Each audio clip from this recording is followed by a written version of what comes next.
The train's whistle pierced the morning air like a death knell as Catherine Mitchell clutched her worn carpetbag against her chest, watching the platform of Millfield Junction grow smaller through the grimy window. Her reflection stared back at her, pale and hollow-eyed, the face of a woman who had just watched her entire future crumble in the span of 30 minutes. Before we jump back in, tell us where you're tuning in from, and if this story touches you, make sure you're subscribed because tomorrow I've saved something extra special for you. The conductor's voice echoed through the car, announcing the next stop as Cedar Falls, but Catherine barely heard him. Her mind was still trapped in that horrible moment an hour ago when she had stepped off the eastbound train, her heart hammering with nervous excitement, only to find her intended husband waiting with another woman on his arm. "Miss Mitchell?" Harold Brennan had asked, his voice carrying a mixture of embarrassment and defiance. "I'm afraid there's been a change of plans."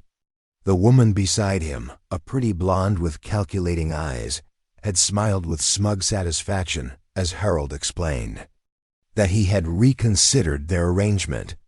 Catherine's letters, carefully written over months of correspondence, her photographs sent with trembling hands, her savings spent on train fare from Boston to this remote corner of Colorado, all of it worthless in the face of Harold's fickle heart and his new bride-to-be, a local banker's daughter who had apparently decided she wanted Harold for herself. "I'll compensate you for your travel expenses, of course," Harold had said, pressing $20 into her numb fingers as if money could erase the humiliation of being rejected like damaged goods at a market stall. "But I'm sure you understand. A man has to follow his heart." Catherine had wanted to scream that following his heart should have happened before he placed advertisements for a mail-order bride, before he convinced a desperate seamstress from Boston that Colorado held the promise of a new life.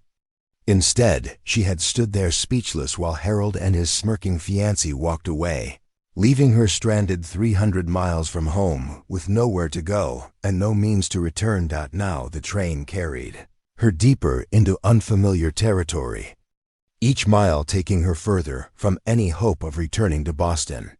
$20 might seem generous to Harold Brennan, but Catherine knew it wouldn't cover the cost of a return ticket, let alone food and lodging while she figured out what to do next. Her landlady in Boston had already rented her room to someone else, expecting Catherine to be settled in Colorado by now. Her job at the dress shop had been given to her replacement. Everything she had worked for, saved for, hoped for was gone. Train began to slow as it approached Cedar Falls, and Catherine felt a familiar panic rise in her throat. She had no choice but to get off here. Her money wouldn't stretch to take her any further, and she couldn't spend another night sleeping upright in these uncomfortable seats. Through the window, she could see a small town nestled in a valley, between rolling hills with neat wooden buildings lining a main street and smoke rising from dozens of chimneys in the crisp autumn air. Cedar Falls looked prosperous enough, with well-maintained storefronts and what appeared to be a thriving business district.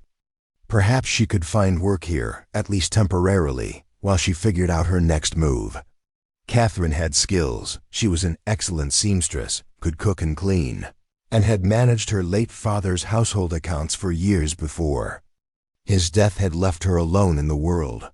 Surely someone in this town could use her services. The train shuddered to a stop with a great hiss of steam, and Catherine gathered her courage along with her meager belongings. She had survived her father's death, her mother's long illness before that, and years of scraping by in Boston's crowded tenements. She would survive this too. Somehow. The platform at Cedar Falls was bustling with activity despite the early hour. Freight cars were being unloaded, passengers were greeting family members, and the general bustle of a railroad town filled the air with noise and energy. Catherine stepped down from the train, her legs unsteady after the long journey, and looked around for some indication of where she might find lodging. A hand-painted sign near the station house advertised, "Murphy's Boarding House, clean rooms, fair prices," with an arrow pointing toward the main street. Catherine adjusted her grip on her carpetbag and set off in that direction, trying to project more confidence than she felt. The key to surviving in a new place, her father had always told her, was to act like you belonged there until you actually did. The boarding house turned out to be a 3-story wooden building with peeling paint and windows that needed washing, but it looked solid enough. A heavy-set woman with graying hair was sweeping the front steps, her movements vigorous despite her age. She looked up as Catherine approached, her sharp blue eyes taking in the stranger's travel-worn appearance with practiced assessment. "Looking for a room?" the woman asked without preamble. "Yes, ma'am," Catherine replied, trying to keep her voice steady. "How much for a night?" $2, includes breakfast. $3 if you want dinner too." The woman leaned on her broom, studying Catherine more closely. "You look like you've been traveling a while. Coming through or planning to stay?" Catherine hesitated. The truth was complicated, and she wasn't sure how much of her story this stranger needed to know. "I'm considering settling in Cedar Falls," she said carefully, "if I can find suitable employment." The woman snorted. "Employment for a woman in this town? You'd better have skills beyond looking pretty, girl. This isn't Boston or Denver. We work to keep out here." "I'm a seamstress," Catherine said, lifting her chin with a pride she didn't entirely feel. "Trained in Boston. I can also cook, clean, and keep accounts. A seamstress, eh?" The woman's expression softened slightly. "Well, that's something we could use. Been without a proper dressmaker since old Mrs. Henley passed last spring. Name's Bridget Murphy, and this is my establishment." She gestured toward the boarding house with her broom. "You can have room 6 for tonight. See how you like the place. But I'll warn you straight. I run a respectable house. No man above. The first floor, no drinking in the rooms, and rent's due every Saturday morning, no exceptions." Catherine nodded gratefully and followed Mrs. Murphy inside. The interior of the boarding house was clean but sparse, with worn wooden floors and simple furniture that had seen better days. The smell of coffee and bacon drifted from somewhere deeper in the building, making Catherine's empty stomach clench with hunger. She realized she hadn't eaten anything substantial since yesterday morning, too nervous about meeting Harold to manage more than a few bites of bread on the train. Room 6 was on the 2nd floor, a small space with a narrow bed, a washstand, and a single window overlooking the main street.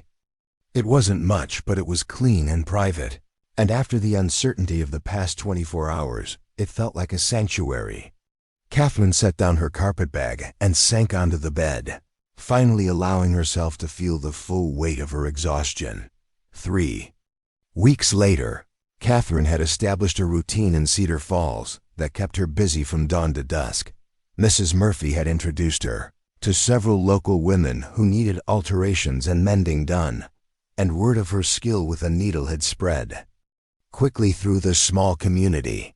She had also picked up work helping at the general store 3 days a week, keeping inventory and serving customers when the owner, Mr. Daniels, needed to handle other business. The work was steady, but not particularly lucrative. After paying Mrs. Murphy for room and board, Catherine had barely enough left over to save toward eventually returning to Boston, or perhaps traveling to a larger city where opportunities might be better. But at least she was earning her keep honestly, and the people of Cedar Falls had proven to be welcoming enough. If somewhat curious about the circumstances that had brought a single woman from Boston to their remote town, Catherine had been deliberately vague about her reasons for coming to Colorado, letting people assume she was seeking new opportunities after a family loss. It was close enough to the truth. The loss of her intended marriage certainly felt like a death, and saved her from having to explain the humiliating details of her rejection. The last thing she needed was to become the subject of gossip. In a town where everyone knew everyone else's business. It was on a cold Tuesday morning in late October that Catherine's carefully constructed new life began to unravel. She was at the general store, helping Mr. Daniels unpack a shipment of winter goods. When the bell above the door chimed and Harold Brennan walked in, Catherine's hands went still on the bolt of flannel she was holding, her heart immediately beginning to race. Harold looked exactly the same as he had 3 weeks ago on the train platform at Millfield Junction, tall and lean with sandy hair and pale green eyes that had once seemed kind in his letters, but now just looked weak and indecisive. He didn't notice her at first, focused as he was on discussing some business matter with Mr. Daniels, but when he turned to leave, his gaze fell on Catherine, and his face went white with shock. "Miss Mitchell," he stammered, "what are you doing here?" Catherine straightened her spine and met his gaze with as much dignity as she could muster. "I live here now, Mr. Brennan. I found employment in Cedar Falls, but I assumed you would return to Boston." Harold glanced around nervously, as if afraid someone might overhear their conversation and start asking awkward questions. "With what money?" Catherine asked quietly. $20 doesn't go very far when you've already spent your savings on train fare to meet a man who changes his mind the moment you arrive. Harold's face flushed red. "Now see here," I explained the situation. "A man can't help where his heart leads him." "I never promised." "You promised everything," Catherine interrupted, her voice still quiet but carrying an edge of steel. "In your letters you promised a home, a partnership, a future. You convinced me to leave behind everything I knew based on those promises. The least you could have done was honor them long enough to give us both a fair chance." Mr. Daniels was listening with obvious interest now, his bushy eyebrows raised as he began to piece together the story behind Catherine's sudden appearance in Cedar Falls. Harold noticed the attention and shifted uncomfortably. "I'll speak with you privately," he muttered, moving toward the door. "We have nothing to discuss privately," Catherine replied firmly.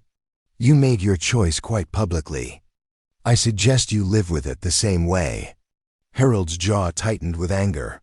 "You have no right to speak to me that way. I offered fair compensation for your trouble." "Fair compensation?" Catherine felt her careful composure beginning to crack. "You think $20 compensates for convincing a woman to give up her entire life for false promises? For the humiliation of being rejected like a horse that didn't meet expectations at auction?" "I never forced you to come here," Harold snapped. "You made your own choices. Preparing and narrating this story took us a lot of time, so if you are enjoying it, subscribe to our channel. It means a lot to us. Now back to the story. Based on your lies." The accusation hung in the air between them, charged with all of Catherine's anger and hurt. Harold's face cycled through several expressions before settling on cold disdain. "I see the journey to Colorado hasn't improved your temperament any," he said. "Perhaps that's for the best. A man needs a wife who knows her place, not one who speaks out of turn in public establishments." With that parting shot, Harold stalked out of the store, leaving Catherine standing frozen behind the counter. She was dimly aware of Mr. Daniels watching her with concern, but she couldn't seem to make her voice work to explain or apologize for the scene that had just unfolded. By evening, word of the confrontation had spread through Cedar Falls like wildfire. Catherine discovered this when she returned to the boarding house to find Mrs. Murphy waiting for her in the front parlor, her expression grim. "Sit down, girl," Mrs. Murphy said without preamble. "We need to talk." Catherine sank into one of the worn armchairs, her stomach already twisting with dread. She had hoped the incident at the store might go unnoticed, but in a town the size of Cedar Falls, that had been a foolish hope. "Harold Brennan's been telling folks that you're a mail-order bride who got too uppity for his taste," Mrs. Murphy said bluntly. "Says you came here expecting special treatment and threw a fit when you didn't get it. His version makes it sound like he had a lucky escape from a shrew." Catherine felt heat flood her cheeks. "That's not what happened."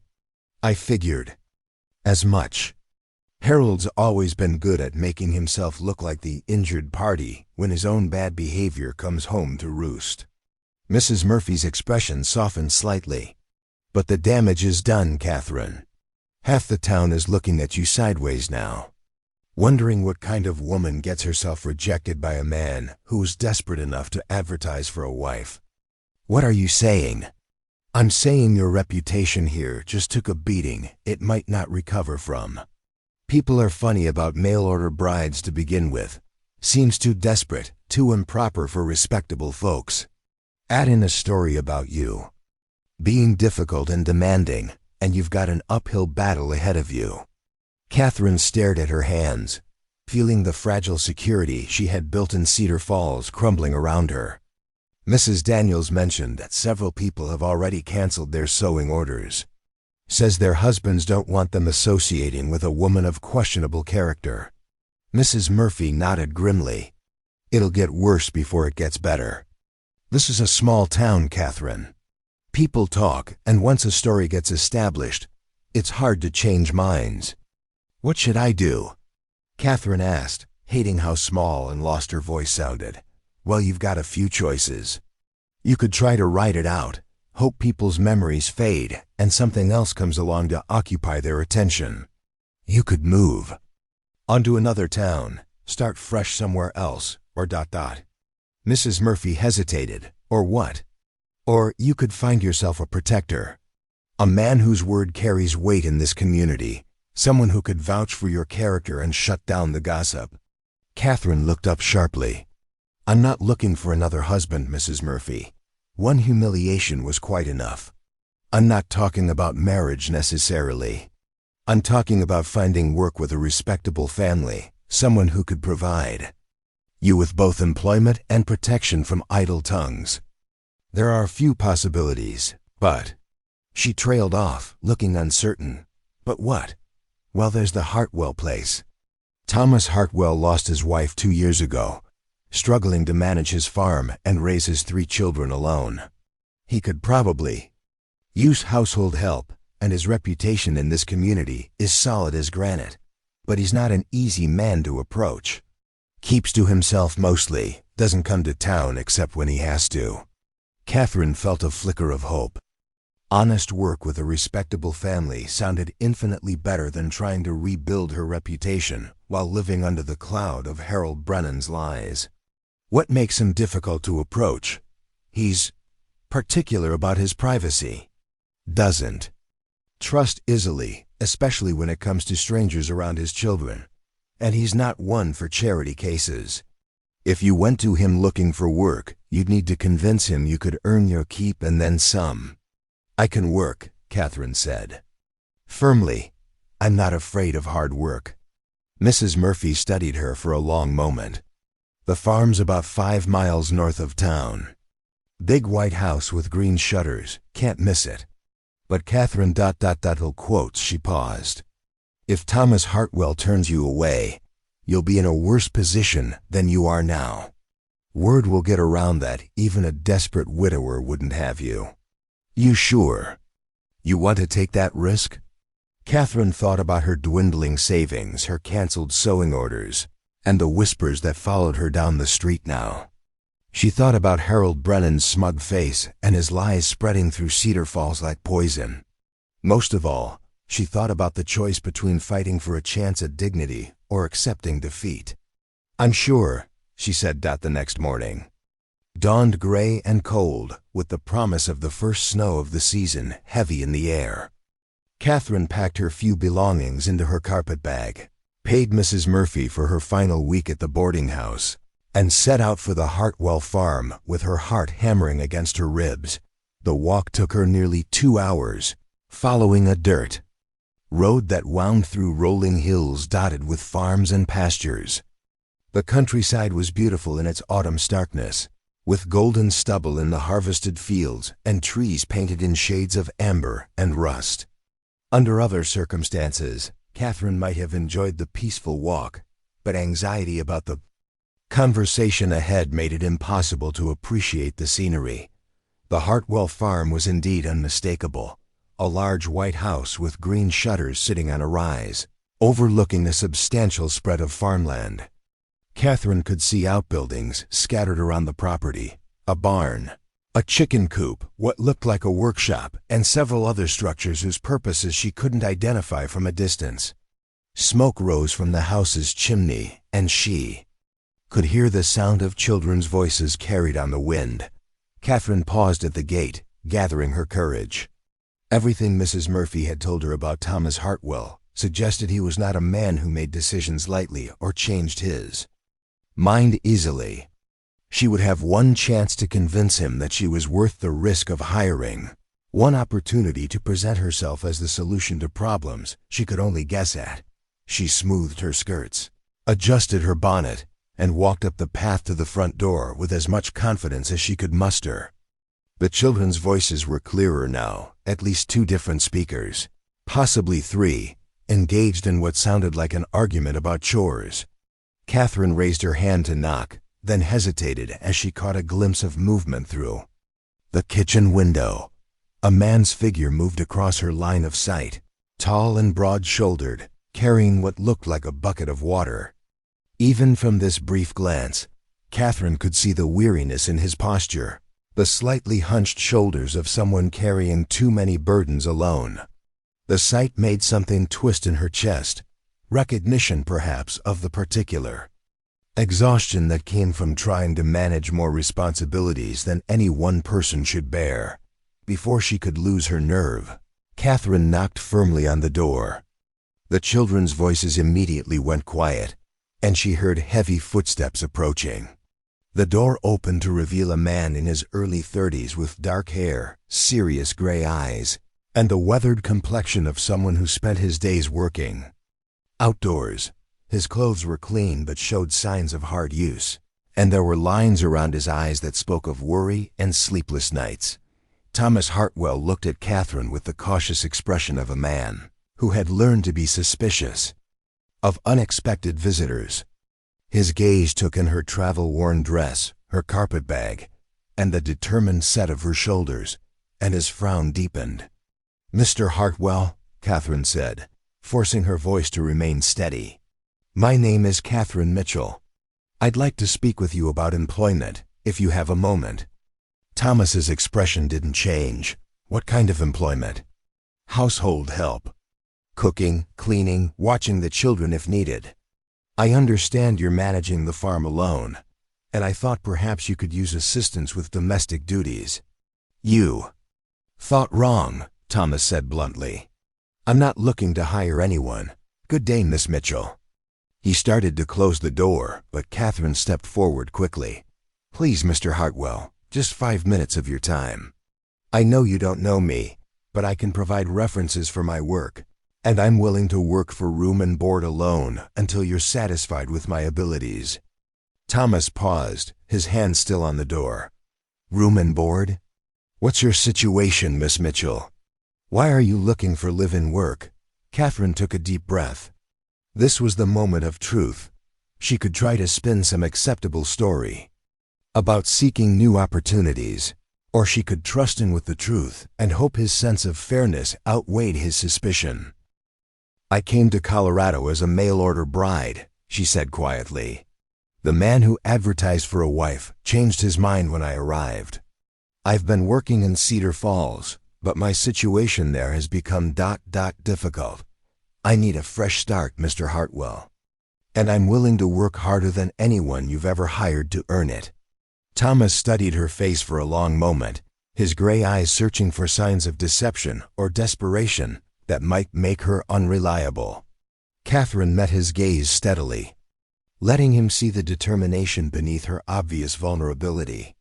"5 minutes," he said finally, stepping back to let her enter. "But I'm telling you now, Miss Mitchell, I don't have time for complications in my household.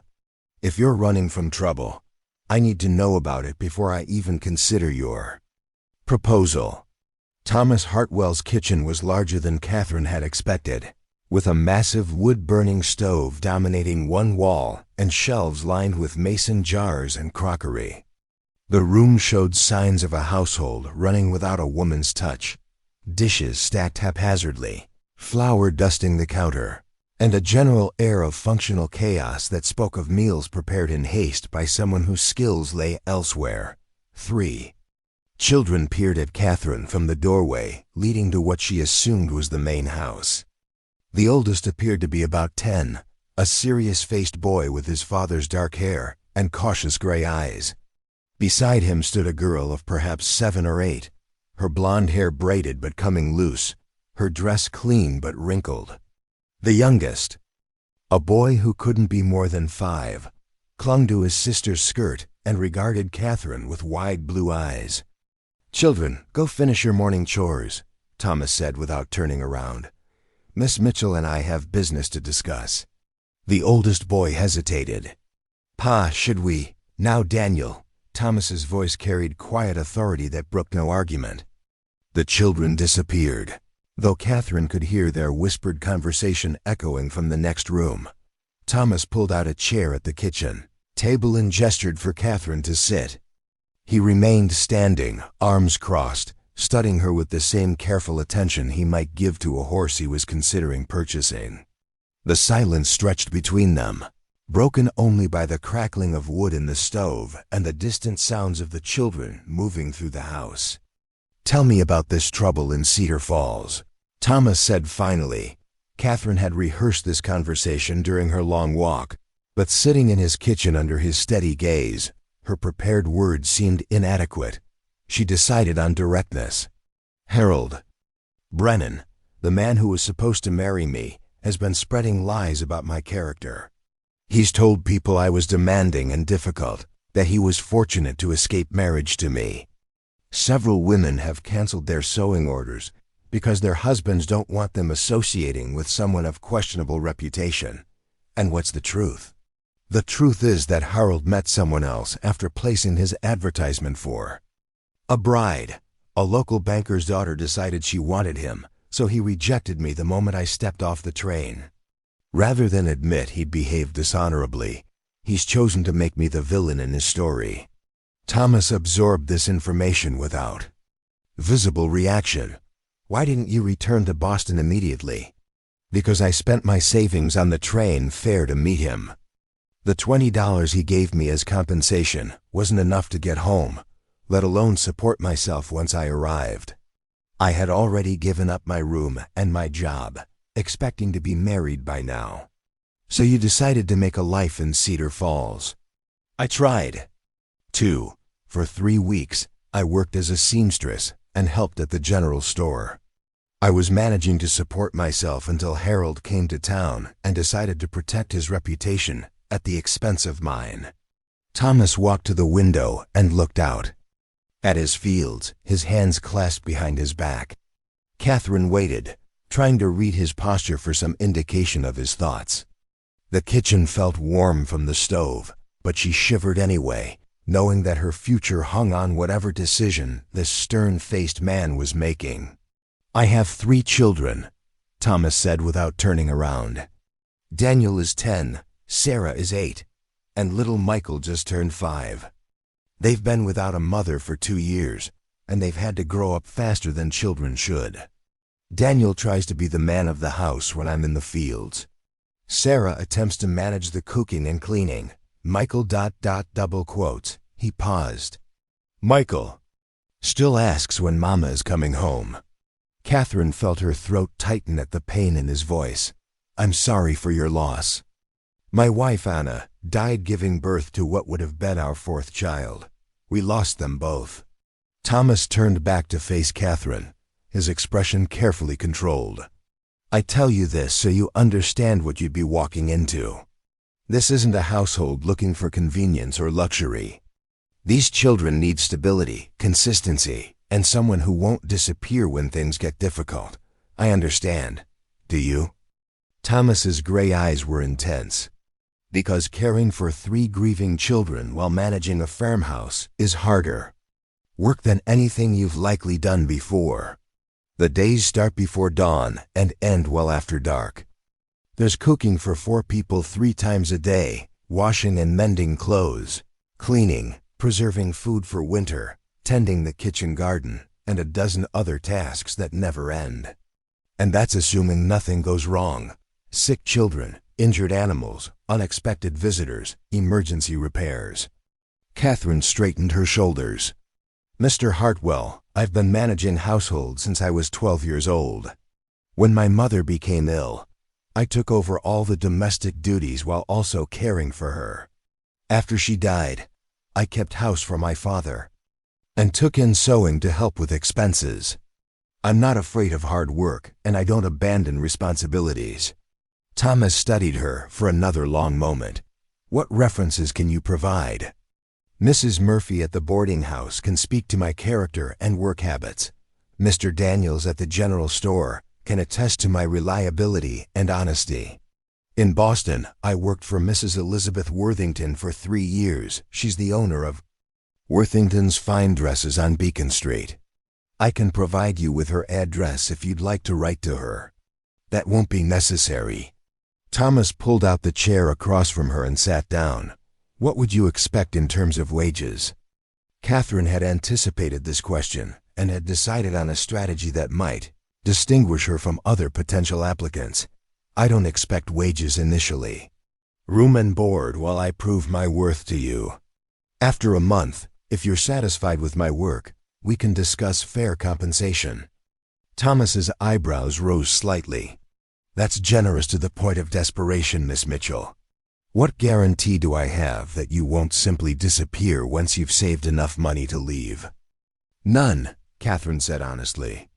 Just as I have no guarantee that you won't decide after a month that you don't need help after all. We'd both be taking a risk. The children have already lost one woman who was important to them. I won't have them getting attached to someone who might leave. Then don't let them get attached, Catherine replied. Keep our arrangement purely professional. I'll do my work, earn my keep, and maintain appropriate boundaries with your family. Something flickered across Thomas's face, surprise perhaps or disappointment. Catherine couldn't tell which, but she sensed she had said something significant. A crash from the main house interrupted their conversation, followed by Sarah's voice calling out in distress. Papa! Michael broke the lamp. Thomas was on his feet, immediately moving toward the sound with Catherine following. They found the children in what appeared to be the front parlor, clustered around the broken remains of a ceramic oil lamp. Michael was crying, his small hands covered in soot from trying to clean up the mess. Sarah looked overwhelmed, and Daniel was attempting to sweep up the larger pieces with a hand broom. I'm sorry, Papa, Michael sobbed. I was trying to help. Sarah dust like Mama used to do, and I knocked it over. Thomas knelt beside his youngest son, his stern expression softening as he checked the child's hands for cuts. You're not hurt, that's what matters. We can replace a lamp. But Mama liked that lamp, Sarah said, her voice wobbling. She said it was pretty. Mama would care more about Michael being safe than about any lamp, Thomas said gently. He stood up and surveyed the mess. Daniel, get the larger broom from the kitchen. Sarah, fetch a damp cloth to clean up the soot. Michael, you sit in that chair and don't move until we've cleaned up all the broken pieces. Catherine watched this domestic scene unfold, noting how naturally Thomas shifted from stern employer to gentle father. She also noticed the signs of a household struggling without adequate supervision. Dust accumulated in corners, children's clothes that needed mending, windows that hadn't been properly cleaned in months. Without being asked, Catherine moved. To help, she found a dustpan in the kitchen and returned to assist Daniel with the sweeping.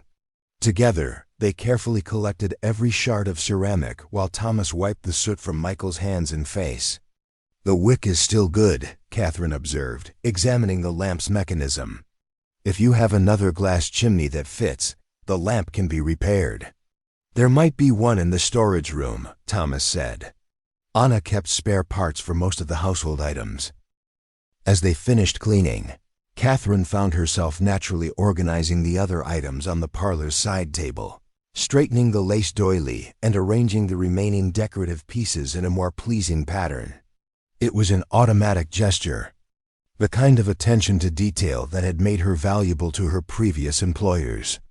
Sarah watched with obvious fascination. Are you going to work for Papa? She asked. We're still discussing it, Catherine replied carefully. I hope you do, Sarah said with startling directness. Papa tries to help with the house, but he doesn't know how to do girl things very well. Sarah, Thomas warned, but his daughter continued undaunted.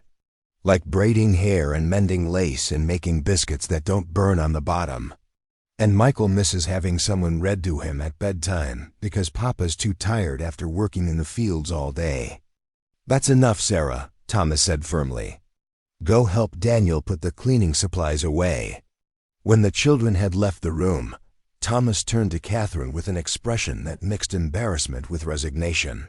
They're not wrong about my domestic limitations. I can manage the basics, but there are aspects of running a household that I've never learned. Most men haven't, Catherine said diplomatically.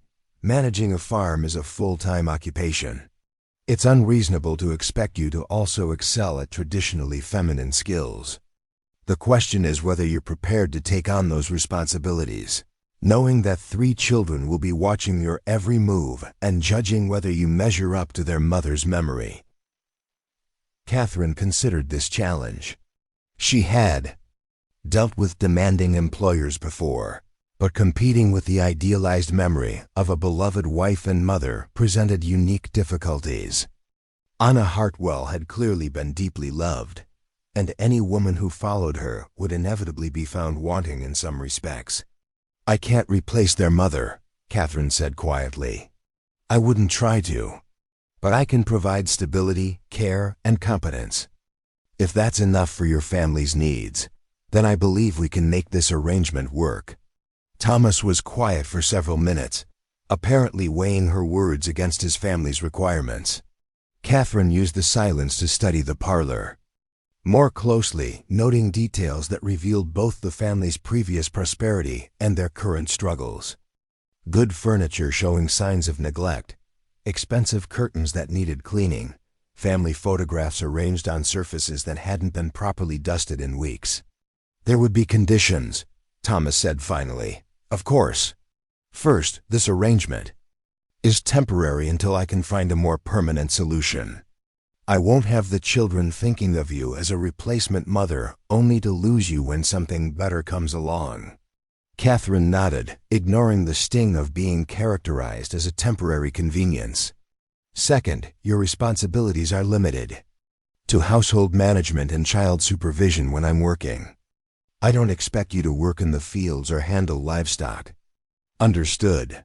Third, your living quarters would be the small room off the kitchen. It was originally built for hired help, so it has its own entrance and basic furnishings. You'd take your meals with the family, but maintain your own space. That seems appropriate.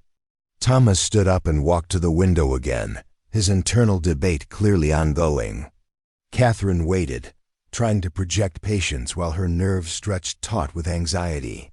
This conversation represented her last real chance at stability and respectability. If Thomas Hartwell turned her away, she would be forced to leave Cedar Falls entirely, probably with even less money than she currently possessed. The children would need time to adjust, Thomas said without turning around. They've been suspicious of strangers since their mother died.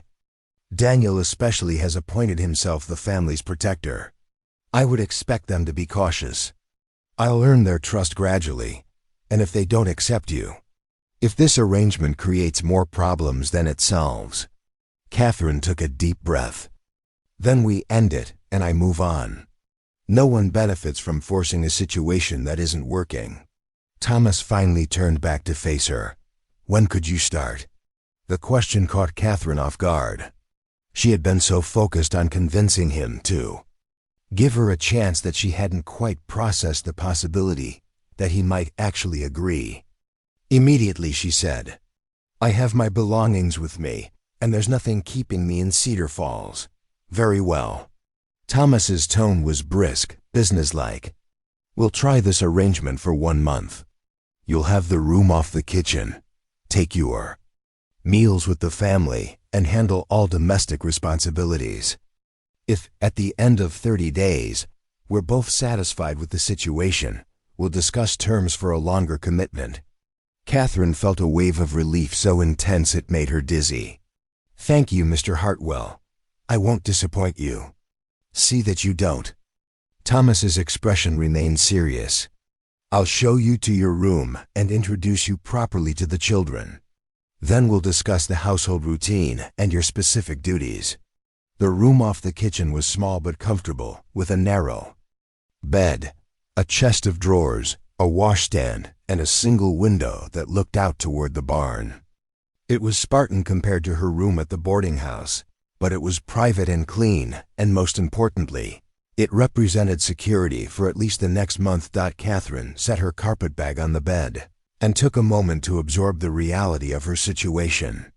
Less than 24 hours ago, she had been facing social ruin in Cedar Falls.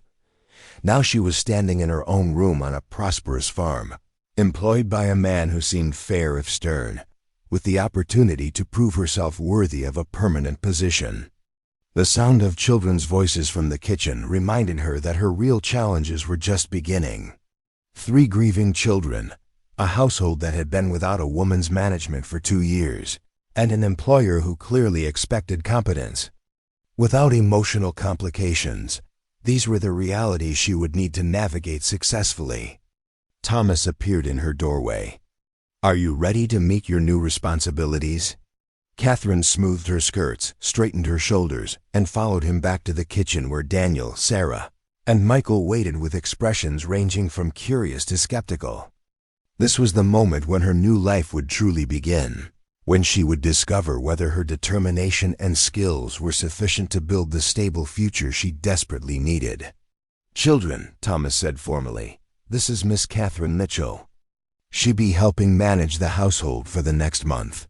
I expect you to treat her with respect and follow her instructions regarding domestic matters." Daniel stepped forward, clearly the spokesman for his siblings. "Yes, sir, Papa, we'll be good." But Catherine could see the reservation in his young face, the protective wariness of a child who had learned not to trust easily. Sarah hung back, studying Catherine with the frank assessment of a girl who had been forced to grow up too quickly. Little Michael simply stared, his thumb creeping toward his mouth before he caught himself and pulled it away. These children had been managing without maternal guidance for 2 years, creating their own systems and coping mechanisms. Catherine would need to earn not just their acceptance but their trust, proving that her presence would improve their lives rather than disrupting the delicate balance they had achieved. "Perhaps Miss Mitchell could help us with lunch preparations," Thomas suggested. "Sarah, show her where we keep the cooking supplies." As Sarah led her to the pantry, Catherine began to assess the extent of her new responsibilities. The kitchen was well equipped but poorly organized, with supplies scattered across multiple shelves without a parent system. The pantry was adequately stocked but would need attention before winter set in seriously. Most telling were the small signs of a household running on improvisation rather than planning meals, clearly prepared with whatever was convenient. Rather than what was nutritious, cleaning done sporadically when absolutely necessary rather than on any schedule. Catherine rolled up her sleeves and began to work, aware that every action was being scrutinized by 3 pairs of young eyes.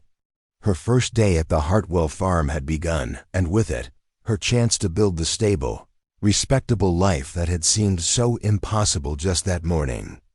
Catherine's first week at the Hartwell farm passed in a blur of discovery and adjustment. She rose each morning before dawn, lighting the kitchen fire and preparing breakfast while the family still slept. By the time Thomas came in from his early morning chores, coffee was brewing and eggs were sizzling in the cast-iron skillet. The children emerged gradually, drawn by the unfamiliar smell of properly cooked bacon and the sight of their father eating a meal he hadn't prepared himself.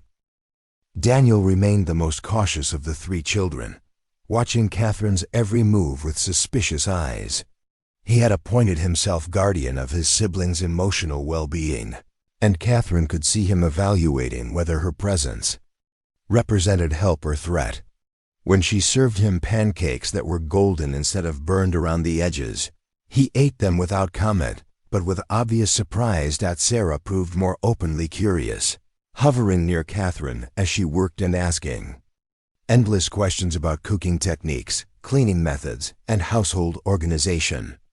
The 8-year-old had been attempting to manage far too many domestic responsibilities, and Catherine could see the relief in her young face as someone finally took charge of tasks that had overwhelmed her. Little Michael presented the greatest challenge.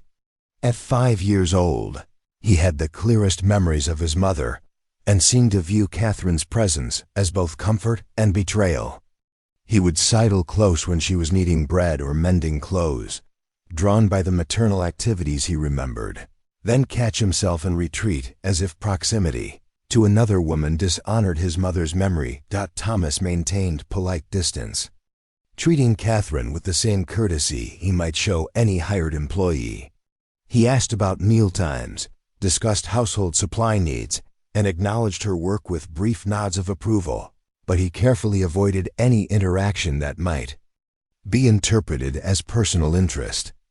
Catherine appreciated his restraint, understanding that both their reputations depended on maintaining proper boundaries. The physical demands of managing the farmhouse exceeded even Catherine's expectations. The kitchen garden had been neglected for months, with weeds choking out the remaining late-season vegetables. The root cellar needed complete reorganization to prepare for winter storage. Upstairs bedrooms hadn't been thoroughly cleaned since Anna's death, and children's clothes were piling up faster than anyone could mend them. Catherine tackled each task systematically, bringing the organizational skills that had made her valuable.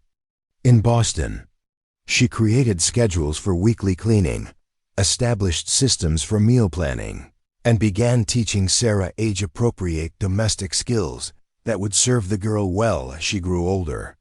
Most importantly, she restored a sense of order and routine that the family had been missing. On Thursday morning of her first week, Catherine was hanging laundry behind the house when she heard wagon wheels approaching. Through the farmyard came a vehicle she didn't recognize, driven by a woman in an elaborate hat adorned with artificial flowers. Catherine's stomach tightened as she recognized the type, a community busybody, coming to investigate the newcomer. The woman climbed down from her wagon with theatrical difficulty, adjusting her skirts and looking around the farmyard with obvious interest. She was perhaps 50 years old, well-dressed in a way that suggested prosperity and social position, with the confident bearing of someone accustomed to being considered important. "You must be the new hired girl," the woman announced without preamble. "I'm Mrs. Lucinda Whitman, president of the Cedar Falls Ladies Improvement Society and Thomas Hartwell's nearest neighbor. I've come to welcome you to our community." Catherine recognized a test when she heard one. Mrs. Whitman's tone carried the authority of someone who considered herself qualified to judge whether Catherine met local standards for respectability. The woman's eyes were already cataloging details: Catherine's practical work dress, her hair pinned back for efficiency rather than style, the efficiency with which she had organized the laundry lines. "Good morning, Mrs. Whitman," Catherine replied politely. "I'm Catherine Mitchell. Mr. Hartwell has employed me to help manage the household." "So I heard." Mrs. Whitman's smile was sharp. "Word travels quickly in farming communities. We all take great interest in Thomas's welfare, you understand. He and those poor children have struggled so terribly since dear Anna passed." The emphasis on Anna's name was deliberate, a reminder that Catherine was an outsider attempting to fill a beloved woman's place. Catherine continued hanging sheets with steady hands, refusing to be intimidated by the obvious challenge. "The children seem to be remarkable young people," Catherine said neutrally. "Mr. Hartwell has raised them well." "Indeed he has, though it's been a tremendous burden for one man to bear alone. We've all tried to help, of course, but Thomas is so proud, so determined to manage everything himself." Mrs. Whitman stepped closer, studying Catherine's face. "Tell me, Miss Mitchell, what brings a young woman from the East to seek employment on an isolated farm? Surely there were opportunities closer to civilization." Catherine had anticipated this question and prepared a response that was truthful, without being complete. I came to Colorado seeking new opportunities and found that rural life suits me better than city living. Mr. Hartwell's household provides exactly the kind of work I prefer. How fortunate for him. Mrs. Whitman's tone suggested she found Catherine's explanation inadequate. And you have experience managing children? I do. I helped raise my younger cousins in Boston and worked for families who required child supervision. This was stretching the truth slightly, but Catherine had indeed cared for the children of some of her sewing clients when their regular help was unavailable. Mrs. Whitman seemed to sense the embellishment, but couldn't quite challenge it directly. The Hartwell children are very attached to their mother's memory, Mrs. Whitman continued. Anna was beloved by everyone who knew her. Such a gentle, refined woman, so devoted to her family and her community responsibilities. I do hope you understand that no one expects you to attempt replacing such a treasured wife and mother. The message was clear. Catherine should not harbor any romantic aspirations regarding Thomas or maternal ambitions regarding his children. She was hired to help, nothing more, and the community would be watching to ensure she remembered her place. I understand my role completely, Catherine replied with dignity. Mr. Hartwell employs me to manage domestic duties, nothing beyond that. Mrs. Whitman looked slightly disappointed that her warning hadn't provoked a more dramatic response. She glanced around the farmyard again, noting the improvements Catherine had already implemented: the organized herb garden, the efficient arrangement of the laundry lines, the general sense of order that had been missing. Well, Mrs. Whitman said finally, I suppose time will tell whether this arrangement proves beneficial for everyone involved. Thomas is a good man who deserves better than to be taken advantage of by someone seeking to improve her circumstances at his expense. Catherine felt anger flare at the implication, but kept her voice level. I believe Mr. Hartwell is perfectly capable of determining whether my work meets his standards. All men can be so trusting when it comes to feminine wiles, Mrs. Whitman replied with false sweetness. It's up to the other women in the community to ensure that vulnerable widowers aren't imposed upon by opportunistic strangers. Before Catherine could respond to this insult, Daniel appeared around the corner of the house, having obviously been listening to the conversation. At 10 years old, he possessed a sharp intelligence and protective instincts that made him formidable despite his age. Good morning, Mrs. Whitman, he said politely. Papa's in the north field if you came to speak with him. I can show you the way. Thank you, Daniel, but I came specifically to meet your new housekeeper.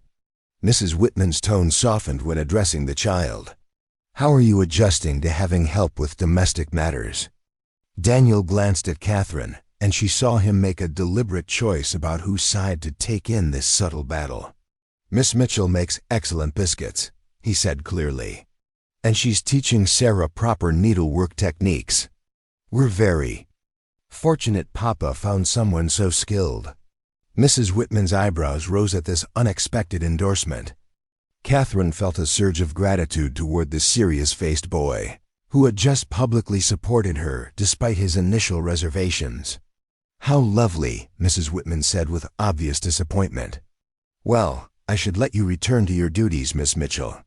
I'm sure we'll see each other again soon. The Cedar Falls community is quite close-knit. We all keep careful watch over one another's welfare. The threat in her words was barely veiled. Catherine would be observed, judged, and discussed by every woman in the area. Any misstep would be noted and reported. Any sign of improper behavior or romantic ambition would be met with swift social consequences. After Mrs. Whitman departed, Daniel lingered near the laundry lines. Catherine continued hanging clothes, giving him time to speak if he chose to. Mrs. Whitman talks too much, he said finally.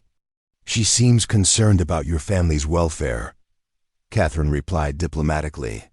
She's concerned about having something interesting to gossip about, Daniel corrected with startling adult insight. She's been trying to convince Papa to marry her daughter Ruth for over a year. Catherine glanced at him in surprise. Her daughter? Ruth Whitman is 24 and hasn't found a husband yet. Mrs. Whitman thinks Papa would be a good catch. Prosperous farm, nice house, needs someone to raise his children. Daniel's voice carried disgust at the mercenary calculation. She brings Ruth to visit whenever she can think of an excuse. This information explained Mrs. Whitman's hostility toward Catherine. A hired housekeeper posed no threat to her matrimonial ambitions for her daughter, but a young woman living in Thomas's household might complicate her plans significantly. Your father is fortunate to have neighbors who care about his welfare, Catherine said carefully. Daniel studied her face with eyes that seemed far too old for his age. Do you want to marry Papa? The direct question caught Catherine off guard. She set down the sheet she was holding and looked at the boy seriously. No, Daniel. I need employment, and your father needs household help. That's the extent of our arrangement. Good, Daniel said with relief. Because we're not ready for a new mother yet. Maybe not ever. Catherine felt something twist in her chest at the pain beneath his practical words. That's understandable. Losing someone you love is very difficult. Sarah thinks she remembers Mama, but she was only 6 when Mama died. Michael was barely 3. I'm the only one who really remembers. Daniel's voice carried the weight of someone forced to bear adult responsibilities. I have to make sure they don't forget her. Catherine knelt down to bring herself to his eye level. Remembering your mother isn't something you have to do alone, Daniel. Love doesn't disappear just because someone new enters your life. Your memories of her will always be precious, no matter what changes come to your family. Daniel considered this seriously. You won't try to make us call you Mama or anything like that. Never. I'm Miss Mitchell, and that's all I want to be called. And you won't get mad if we talk about Mama? Not at all. I'd like to hear about her, if you ever want to share memories. Daniel nodded slowly, apparently satisfied with her answers. I suppose you can stay then. But I'll be watching to make sure you keep your promises. Catherine smiled at his serious tone. I would expect nothing less from someone protecting his family. That afternoon brought another test when Sarah approached. Catherine with a torn dress that had clearly been a favorite. The fabric was good quality, but the rip ran along a seam in a way that would require careful mending to avoid being noticeable. Mama always fixed my dresses so you couldn't tell they'd been torn, Sarah said wistfully. I tried to mend it myself, but I'm not very good at sewing yet. Catherine examined the dress, noting the fine stitchwork in the original construction. Anna Hartwell had clearly been skilled with a needle, and her daughter was hoping for the same quality of repair. This is a beautiful dress, Catherine said honestly. Your mother had excellent taste in fabric and construction. I can mend the tear so it won't show, but would you like me to teach you the technique so you can handle similar repairs yourself? Sarah's face brightened with interest. You'd teach me? If you'd like to learn. Needlework is a valuable skill for any woman to master. They spent the next hour working together on the dress, Catherine guiding Sarah through the process of matching thread, creating invisible stitches, and reinforcing weak seams. The girl proved to have natural aptitude and obvious eagerness to learn skills that would help her manage her own household someday. Mama taught me basic embroidery, Sarah confided as they worked. But she got sick before she could show me the advanced techniques. I've been trying to figure them out from her samplers, but it's difficult without instruction. Catherine made a mental note to include advanced needlework in Sarah's education. The girl was clearly hungry for feminine guidance and domestic skills that her father couldn't provide, regardless of his other capabilities. By evening, when Thomas returned from the fields, Catherine had established a sense of routine that felt natural rather than imposed. Dinner was ready at the expected time. The children had completed their chores without argument, and the house showed signs of systematic care that had been missing for months. Thomas ate his meal with obvious appreciation, though he maintained his careful politeness. Mrs. Whitman mentioned she stopped by today, he said casually. Yes, Catherine replied. She was kind enough to welcome me to the community." Thomas's slight smile suggested he understood exactly what kind of welcome Mrs. Whitman had provided. "Lucinda means well, but she can be protective of what she considers neighborhood interests. I gathered that.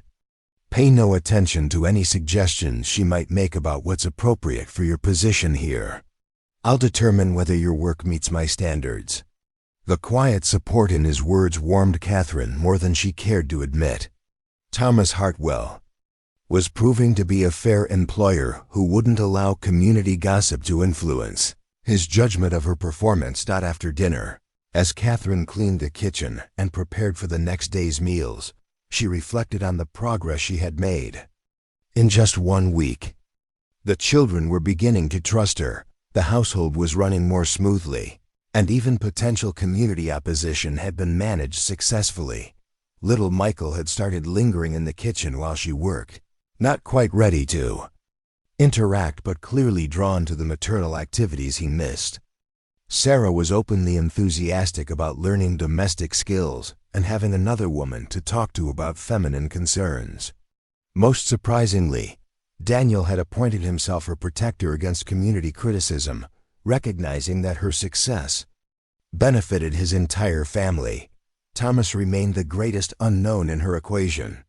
He treated her with scrupulous fairness and growing respect for her competence, but she sensed depths beneath his controlled exterior that he kept carefully hidden. Occasionally she caught him watching her interactions with the children with an expression she couldn't interpret, gratitude perhaps, or something more complex. As Catherine settled into her small room that night, she allowed herself to feel cautiously optimistic about her situation. She had survived her first week, earned the children's provisional acceptance, and established herself as competent despite community skepticism. 3 more weeks remained in her trial period, but for the first time since Harold Brennan's rejection, Catherine felt like she might actually build the stable, respectable life she desperately needed. The sound of wind in the trees outside her window reminded her how isolated the farm was from town gossip and social complications. Here, surrounded by people who were beginning to value her contributions, Catherine could almost believe that her past mistakes and current reputation might not matter as much as her ability to create a home worth cherishing. The first snow of winter arrived early, blanketing the Hartwell farm in pristine white that transformed the familiar landscape into something magical and treacherous. Catherine stood at the kitchen window watching Thomas and Daniel work to secure the barn doors against the wind that drove the snow in horizontal sheets. The weather had turned vicious overnight, and what had begun as a gentle snowfall had evolved into the kind of storm that could trap people indoors for days. She had been at the farm for nearly a month now, and Thomas had mentioned just yesterday that he was pleased with her work and wanted to discuss permanent arrangements. The timing couldn't have been better or worse, as it turned out, because on this storm-lashed morning, a delegation from Cedar Falls arrived at the Hartwell farm with news that would shake Catherine's newfound security to its foundations. The knock on the door came just as Catherine was pulling fresh bread from the oven. Through the frosted glass, she could see the shapes of several people bundled against the cold, their horses stamping restlessly in the yard. Thomas was still in the barn, and the children were upstairs getting dressed for what would clearly be a day spent indoors.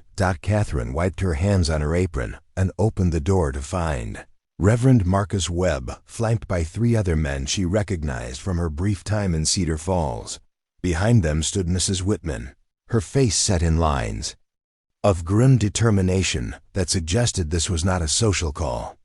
"Miss Mitchell," Reverend Webb said, his usually kind voice carrying an edge of formal authority, "we need to speak with you and Mr. Hartwell about a matter of grave concern to our community."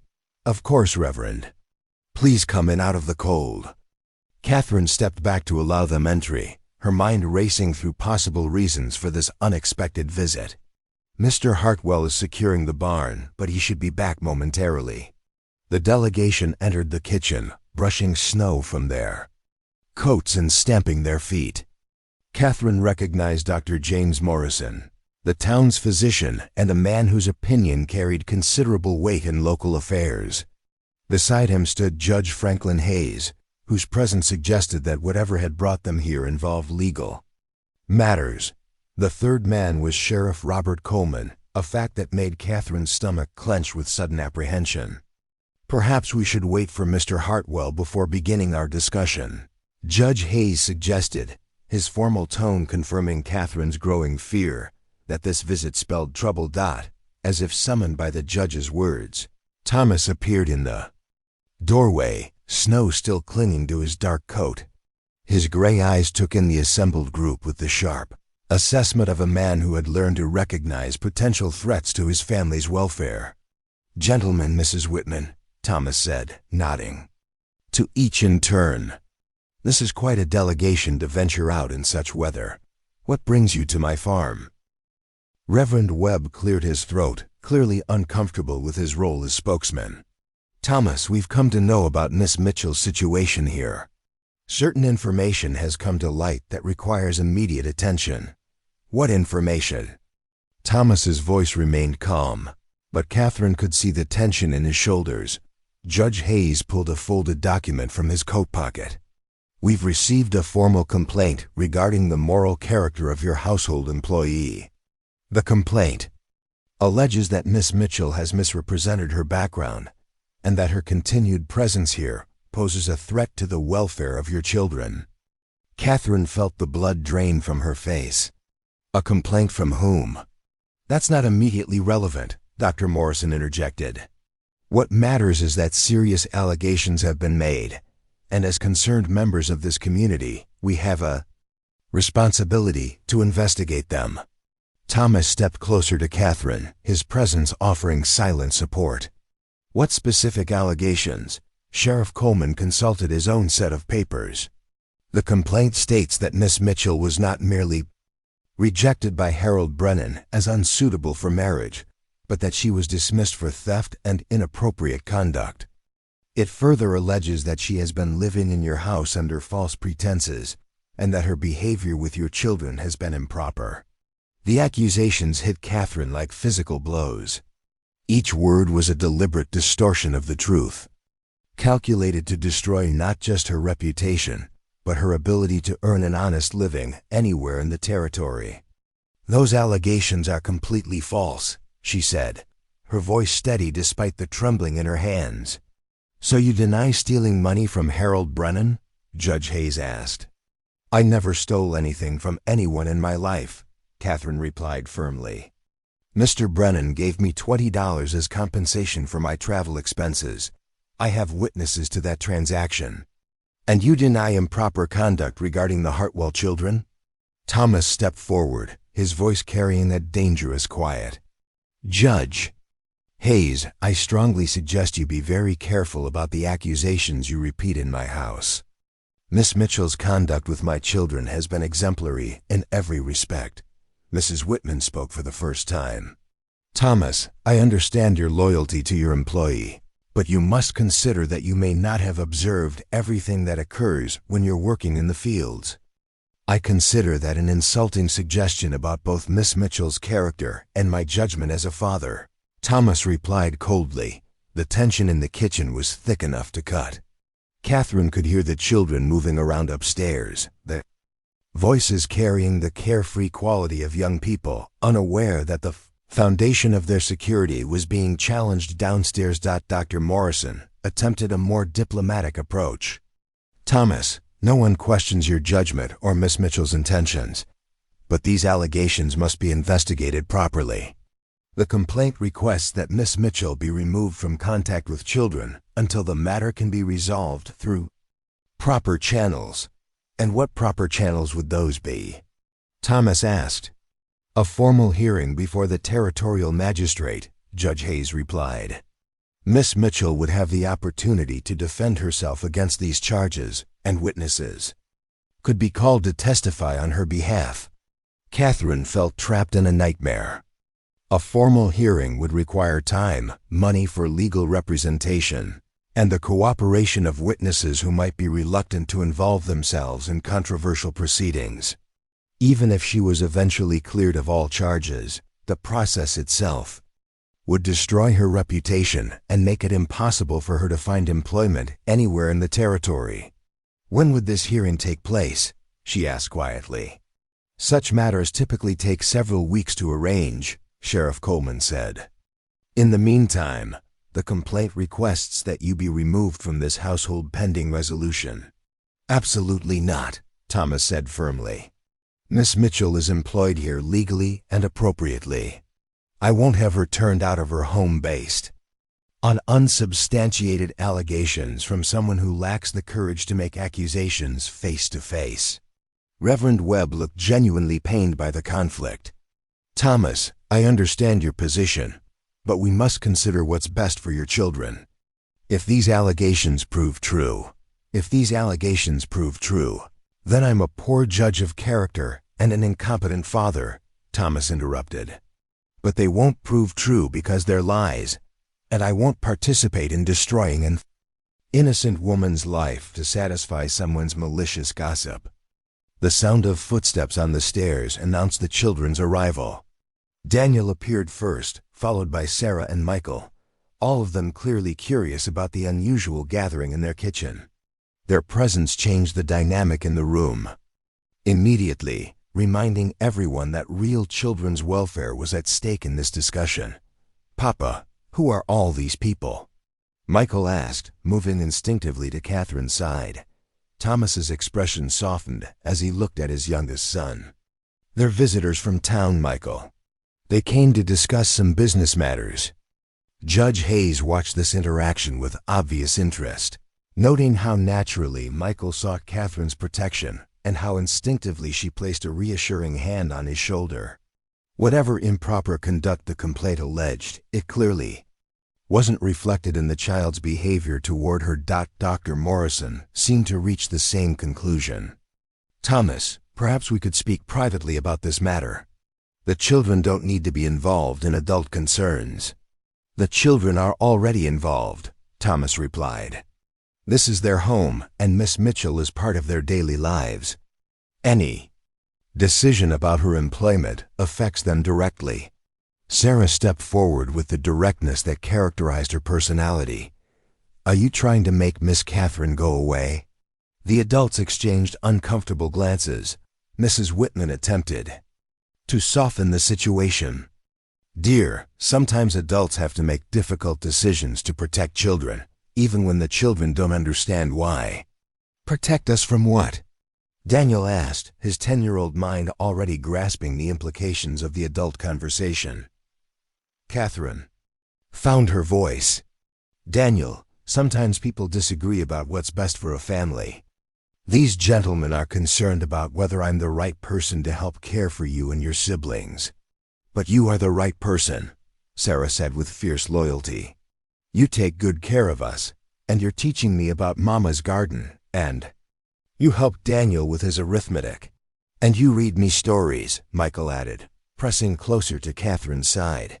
Judge Hayes cleared his throat. "Children, we understand that you've grown fond of Miss Mitchell, but adults sometimes have to consider factors that children don't understand." "What factors?" Daniel asked with the persistence of someone who had learned not to accept vague adult explanations. The question hung in the air, highlighting the difficulty of explaining malicious gossip and unsubstantiated allegations to children who had experienced Catherine's care firsthand. How could the adults in the room justify removing someone the children clearly trusted and depended upon based on accusations they couldn't prove? Thomas seized on this weakness in their position. "That's an excellent question, Daniel.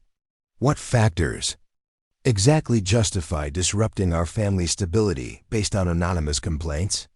"The complaints aren't anonymous," Mrs. Whitman said sharply. "Harold Brennan has made formal accusations." "Harold Brennan is a liar and a coward," Thomas interrupted. "He rejected Miss Mitchell at the train station because he found a more advantageous match, then fabricated stories to protect his own reputation. Now he's escalating those lies because Miss Mitchell had the audacity to survive his betrayal and build a decent life for herself." Catherine felt overwhelmed by Thomas's passionate defense, but also terrified by the stakes of this confrontation.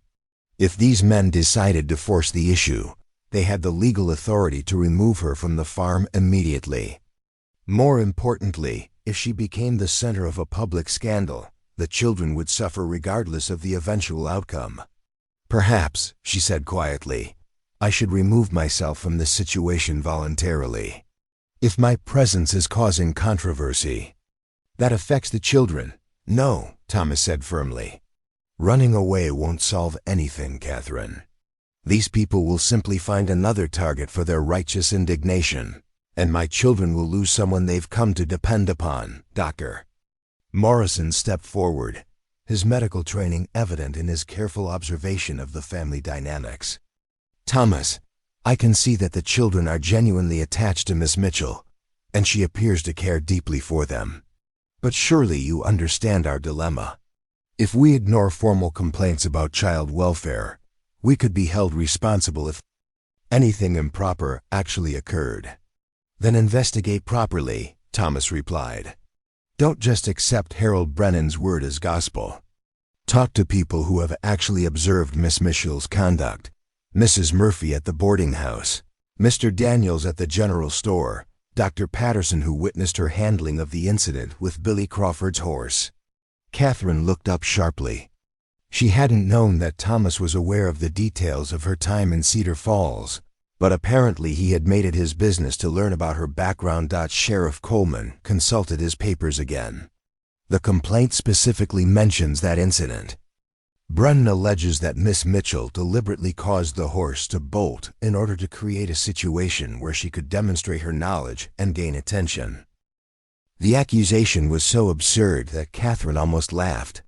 "Sheriff Coleman, are you seriously suggesting that I somehow trained a wasp to sting Billy Crawford's horse at the precise moment I wanted to impress people with my animal handling skills?" Even Judge Hayes looked skeptical.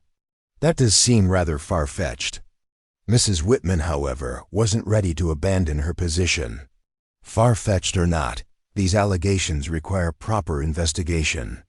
Thomas, surely you can see that allowing Miss Mitchell to remain here while these charges are pending creates an impossible situation for everyone involved."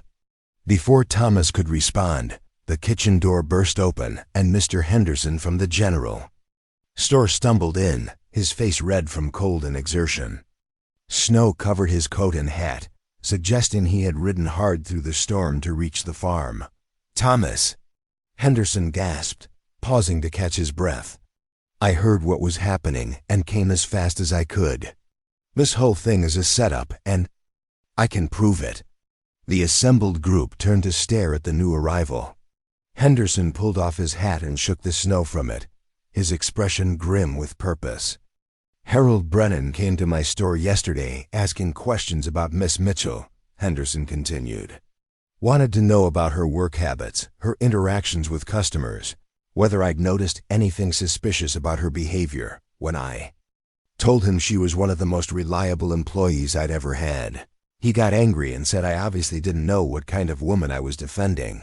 Dr. Morrison frowned. "That's hardly proof of misconduct on Brennan's part." "No, but this is." Henderson pulled a folded paper from his coat. "After Brennan left, I got curious about his sudden interest in Miss Mitchell's background. So I sent a telegram to a friend of mine in Millfield Junction, asking about the circumstances of her arrival there." He unfolded the paper and cleared his throat.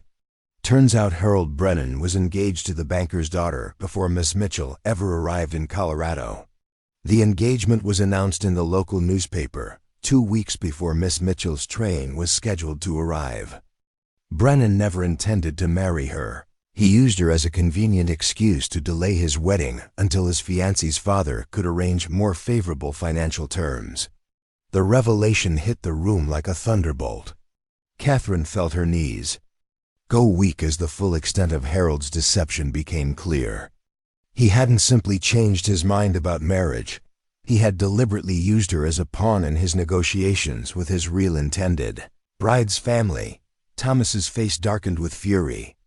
You're telling me that Brennan knowingly deceived Miss Mitchell, stranded her 300 miles from home with no resources, and now he's trying to destroy her reputation to cover up his own criminal behavior. That's exactly what I'm telling you, Henderson replied. And there's more. My friend in Millfield Junction says Brennan's been telling people there that Miss Mitchell tried to blackmail him when he ended their arrangement. Claims she threatened to spread lies about him unless he gave her money. Judge Hayes looked troubled. These are serious counter-allegations, Mr. Henderson. Do you have documentation to support them? Henderson produced another paper. Copy of the engagement announcement from the Millfield Junction Gazette, dated 3 weeks before Miss Mitchell's arrival. I also have the telegram from my friend, who's willing to testify to Brennan's actual timeline if necessary. Catherine sank into a chair, overwhelmed by the systematic nature of Harold's deception. Not only had he used her cruelly, but he had been planning to destroy her reputation from the beginning, creating a narrative that would prevent her from exposing his fraudulent behavior. Mrs. Whitman looked shaken by these revelations. But surely Harold wouldn't go to such elaborate lengths just to avoid admitting he changed his mind about marriage. He would if admitting the truth would cost him his engagement to the banker's daughter, Thomas said grimly. Men have done worse things to protect advantageous marriages. Dr. Morrison was examining Henderson's documents with obvious interest. If these allegations are accurate, then Harold Brennan has committed fraud, possibly criminal fraud. Miss Mitchell would have grounds for a lawsuit. Miss Mitchell has grounds for more than a lawsuit, Thomas said, his voice carrying cold anger. She has grounds for justice. The room fell silent as the implications of Henderson's revelations sank in. Catherine had gone from being a woman of questionable character, fleeing mysterious circumstances, to being the victim of an elaborate fraud designed to protect a man's financial interests. Reverend Webb was the first to speak. I owe you a profound apology, Miss Mitchell.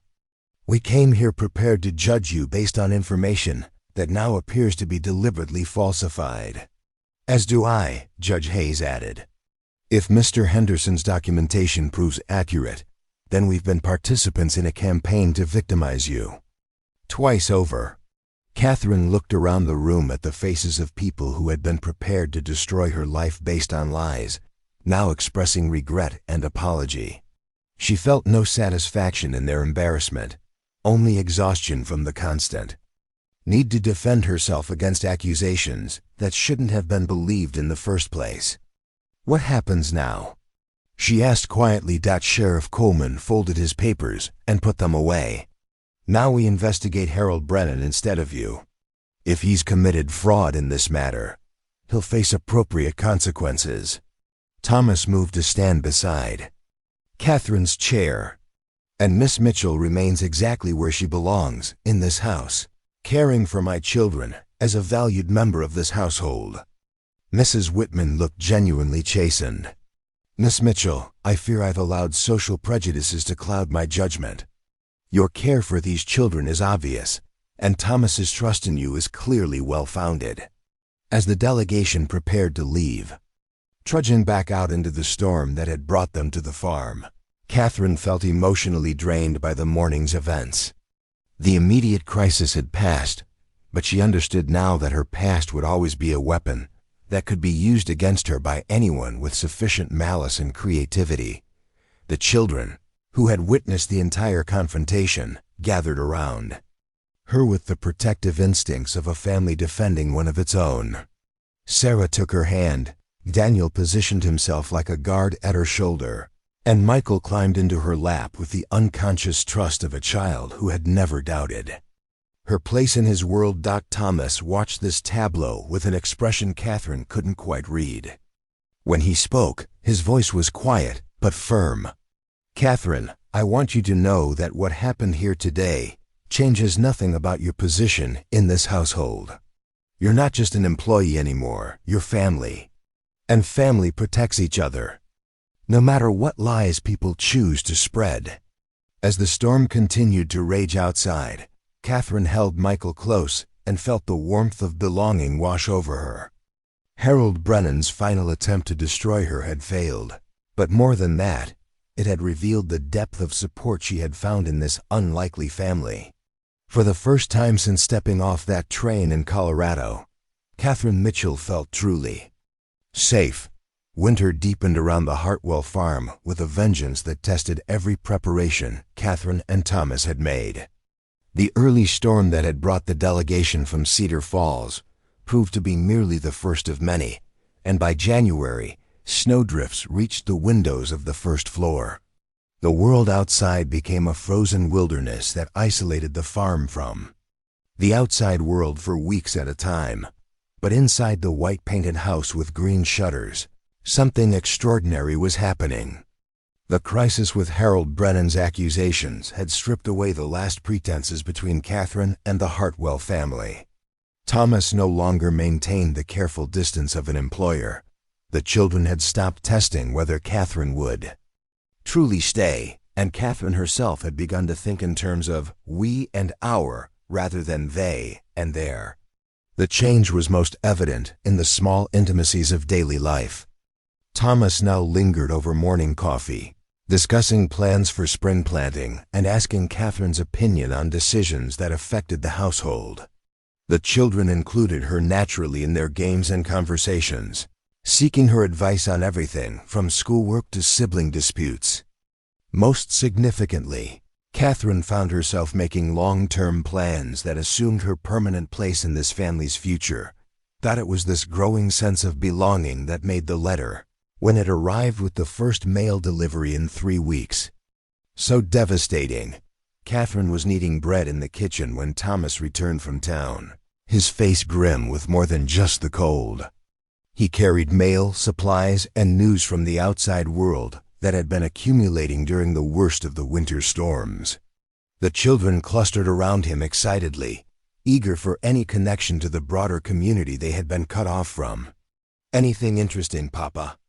Sarah asked, helping him sort through the accumulated correspondence. Thomas glanced at Catherine, his expression unreadable. "A few things. Daniel, you have a letter from your cousin in Denver. Sarah, Mrs. Patterson sent some new sheet music.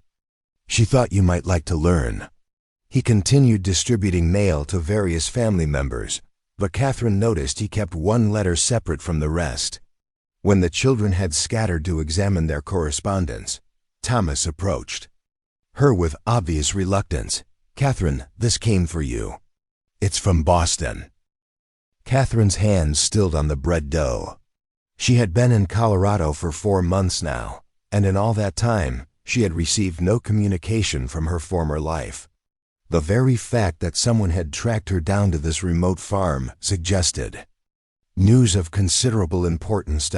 She wiped her hands on her apron and accepted the letter, recognizing immediately the precise handwriting of Mrs. Elizabeth Worthington, her former employer at the dress shop. The paper was of high quality, the kind Mrs. Worthington used for correspondence with her most prestigious customers.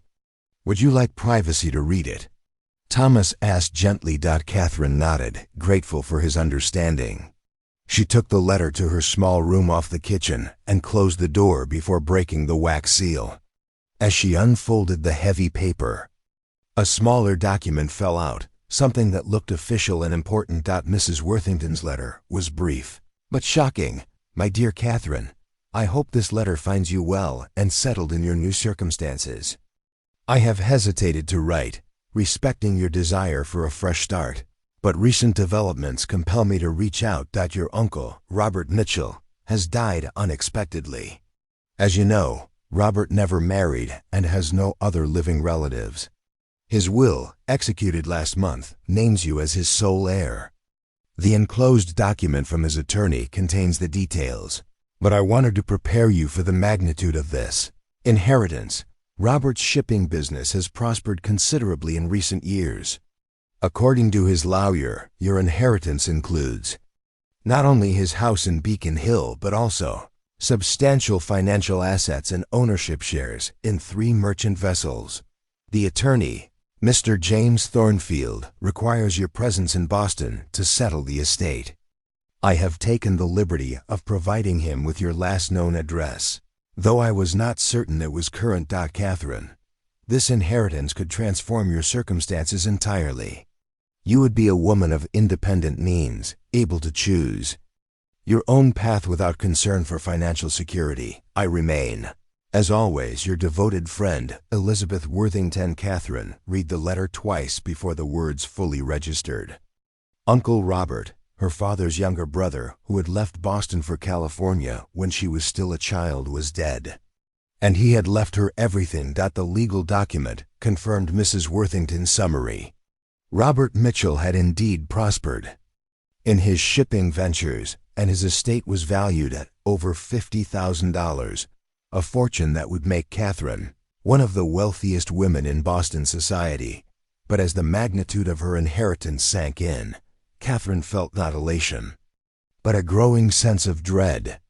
This windfall came with an impossible choice: return to Boston to claim her inheritance and the life of privilege it would provide, or remain on a remote Colorado farm as a housekeeper to a widower and his children. The rational choice was obvious. $50,000 would buy her security, respectability, and independence. She could purchase a fine house in the best neighborhood, establish herself in society, and never again worry about earning her keep or defending her reputation. She could hire servants instead of being one, wear silk instead of mending it, and command respect instead of fighting for it. But the thought of leaving the Hartwell farm filled her with desolation so profound it took her breath away. Somewhere in the months of caring for Thomas's children and managing his household, she had stopped thinking of this arrangement as temporary employment and started thinking of it as home.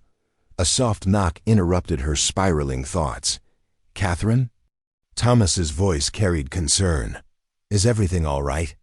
She opened the door to find him waiting with obvious worry. Behind him, she could see the children going about their afternoon activities, Daniel reading by the fire, Sarah practicing her letters at the kitchen table, Michael building elaborate structures with wooden blocks. The scene radiated the domestic contentment she had helped create and had come to cherish. "I need to speak with you," Catherine said quietly, "privately." Thomas nodded and gestured toward the front parlor, the room they rarely used except for formal occasions. They sat across from each other in the stiff chairs that Anna had chosen years ago, the space feeling cold and unfamiliar after the warmth of the kitchen. Catherine handed him the letter without explanation. Thomas read it carefully, his expression growing more troubled with each paragraph. When he finished, he folded the papers precisely and returned them to her. "Congratulations," he said quietly. "This is quite an inheritance." "Thomas, you'll need to return to Boston to settle the estate," he continued, his tone carefully neutral. "That much is clear from the legal requirements." Catherine studied his face, looking for some indication of his feelings about her departure. But Thomas had retreated behind the emotional barriers he had maintained during her first weeks at the farm, presenting only polite concern rather than personal investment. "The question is whether I return permanently or just long enough to handle the legal matters," Catherine said carefully. Thomas was quiet for a long moment, staring out the window at the snow-covered fields. "Catherine, $50,000 is more money than most people see in a lifetime. It represents complete independence, social position, and security. You'd be foolish not to claim it. That's not what I asked. It's the only honest answer I can give you." Thomas met her eyes directly. "I won't ask you to choose poverty over prosperity or isolation over society. That wouldn't be fair to either of us." Catherine felt her heart breaking at his careful words. He was releasing her from any obligation to stay, refusing to compete with the glittering future her inheritance represented. It was the response of an honorable man, but it left her feeling more alone than she had since arriving in Colorado. "What about the children?" she asked. Pain flickered across Thomas's features before he could control it. "The children will adjust. They did before you came, and they will again. Daniel's arithmetic has improved so much since I've been helping him. Sarah was just beginning to trust me with her memories of her mother, and Michael ... Catherine's voice caught. Michael still has nightmares sometimes, and I'm the only one who can comfort him. I know. Thomas's voice was rough with emotion he was trying to suppress. But children are resilient, Catherine. They'll survive this loss as they survived their mother's death.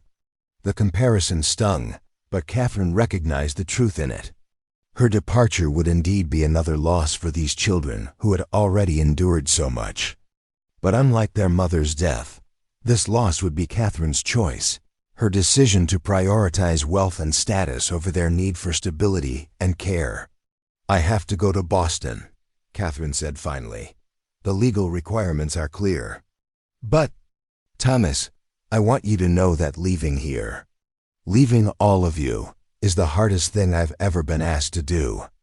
Thomas nodded stiffly. "When would you need to depart?" "As soon as travel conditions permit. The lawyer is expecting me within the month. I'll make arrangements for your transportation to the railroad station. And Catherine..." He paused, struggling with words. "Whatever you decide about your future, you should know that your time here has meant more to this family than we could ever adequately express." That evening, Catherine sat with the children for what might be one of their last times together. She had told them only that she needed to travel to Boston for legal matters, without mentioning the inheritance or the possibility that she might not return. But children had their own ways of sensing when the adults in their lives were contemplating significant changes. "How long will you be gone?" Sarah asked, leaning against Catherine's shoulder as they sat by the fire. "I'm not certain, sweetheart. Legal matters can be complicated." Daniel looked up from his book with the serious expression that made him seem older than his 10 years. "Are you going to come back?" The direct question caught Catherine off guard. She had forgotten how perceptive Daniel could be, how quickly he picked up on adult anxieties and unspoken concerns.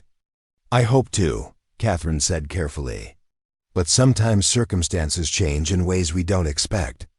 "Like when Mama died," Michael said quietly, abandoning his toys to climb into Catherine's lap.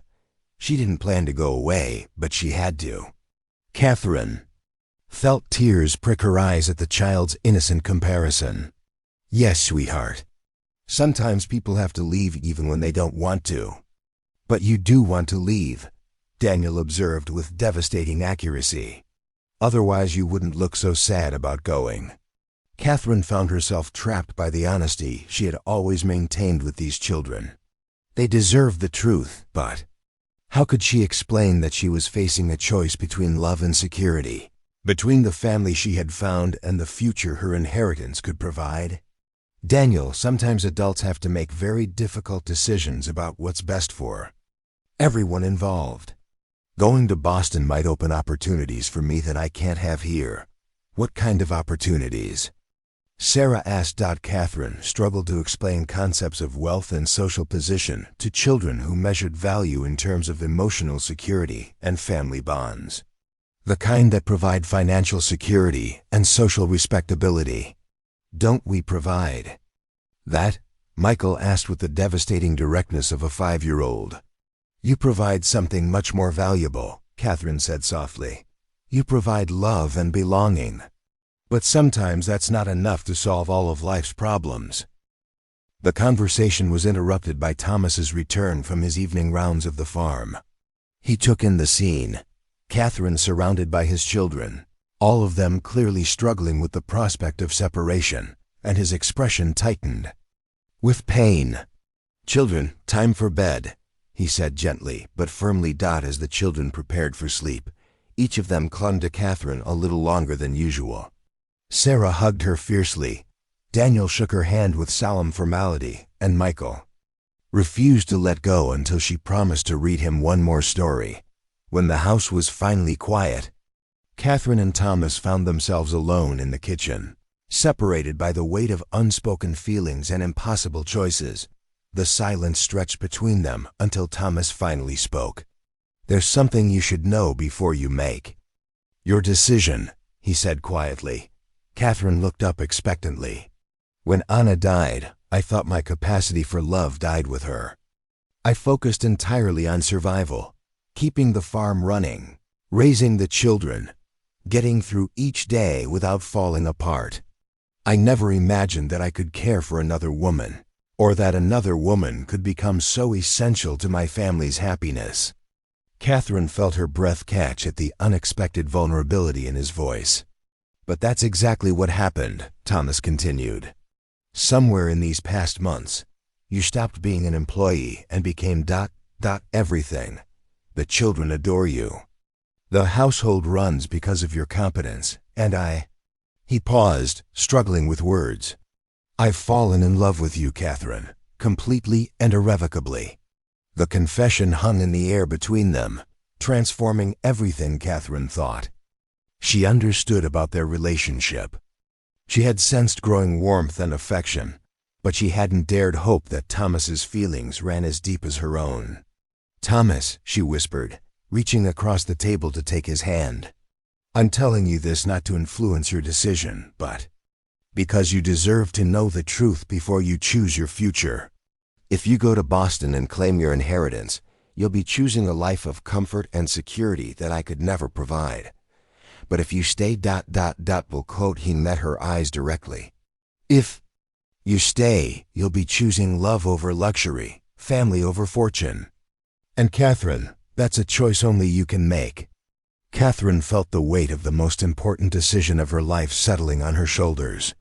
In Boston, $50,000 waited to transform her from a rejected mail-order bride into a woman of independent means. In Colorado, a man who loved her and 3 children who needed her offered a different kind of wealth entirely. I need time to think, she said finally. Thomas nodded, pressing her hand gently before releasing it. Of course. But Catherine, whatever you decide, know that loving you has been the greatest gift of my life since Anna's death. That's true regardless of what the future holds. As Catherine lay in her narrow bed that night, she stared at the ceiling and contemplated the impossible choice before her. Financial security versus emotional fulfillment. Social respectability versus genuine love. Independence versus belonging.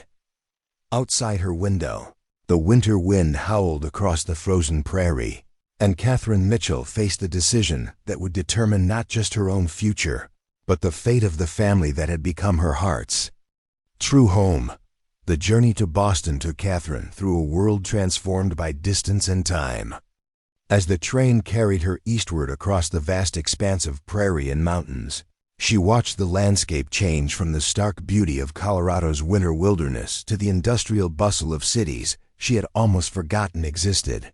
Each mile took her further from the life she had built at the Hartwell farm and closer to the glittering possibilities her inheritance represented.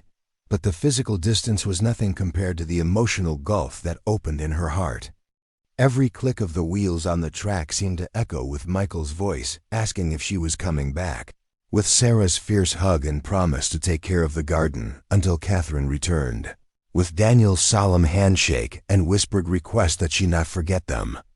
Most painful of all was the memory of Thomas's face as he bid her farewell, love and loss mingling in his gray eyes as he wished her well and promised to respect whatever decision she made. Catherine had left Colorado without making that decision, telling herself she needed to see Boston again, to understand exactly what her inheritance entailed before choosing between 2 radically different futures. But as the familiar skyline of her former home came into view, she realized that her heart had already made the choice her mind was still struggling to accept. The Boston that greeted Catherine bore little resemblance to the city she had fled 5 months earlier. Oh, the buildings were the same, the streets followed their familiar patterns, and the harsh February wind still cut through even the warmest clothing. But Catherine herself was so fundamentally changed that everything else seemed diminished by comparison. The grand houses that had once intimidated her now looked merely large. The fashionable ladies in their elaborate gowns seemed to be playing dress-up rather than living authentic lives.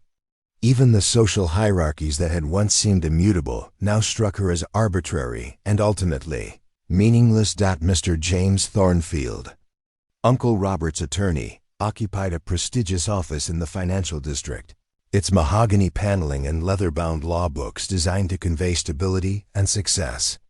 He was a man in his 50s with silver hair and the well-fed appearance of someone who had prospered alongside his clients.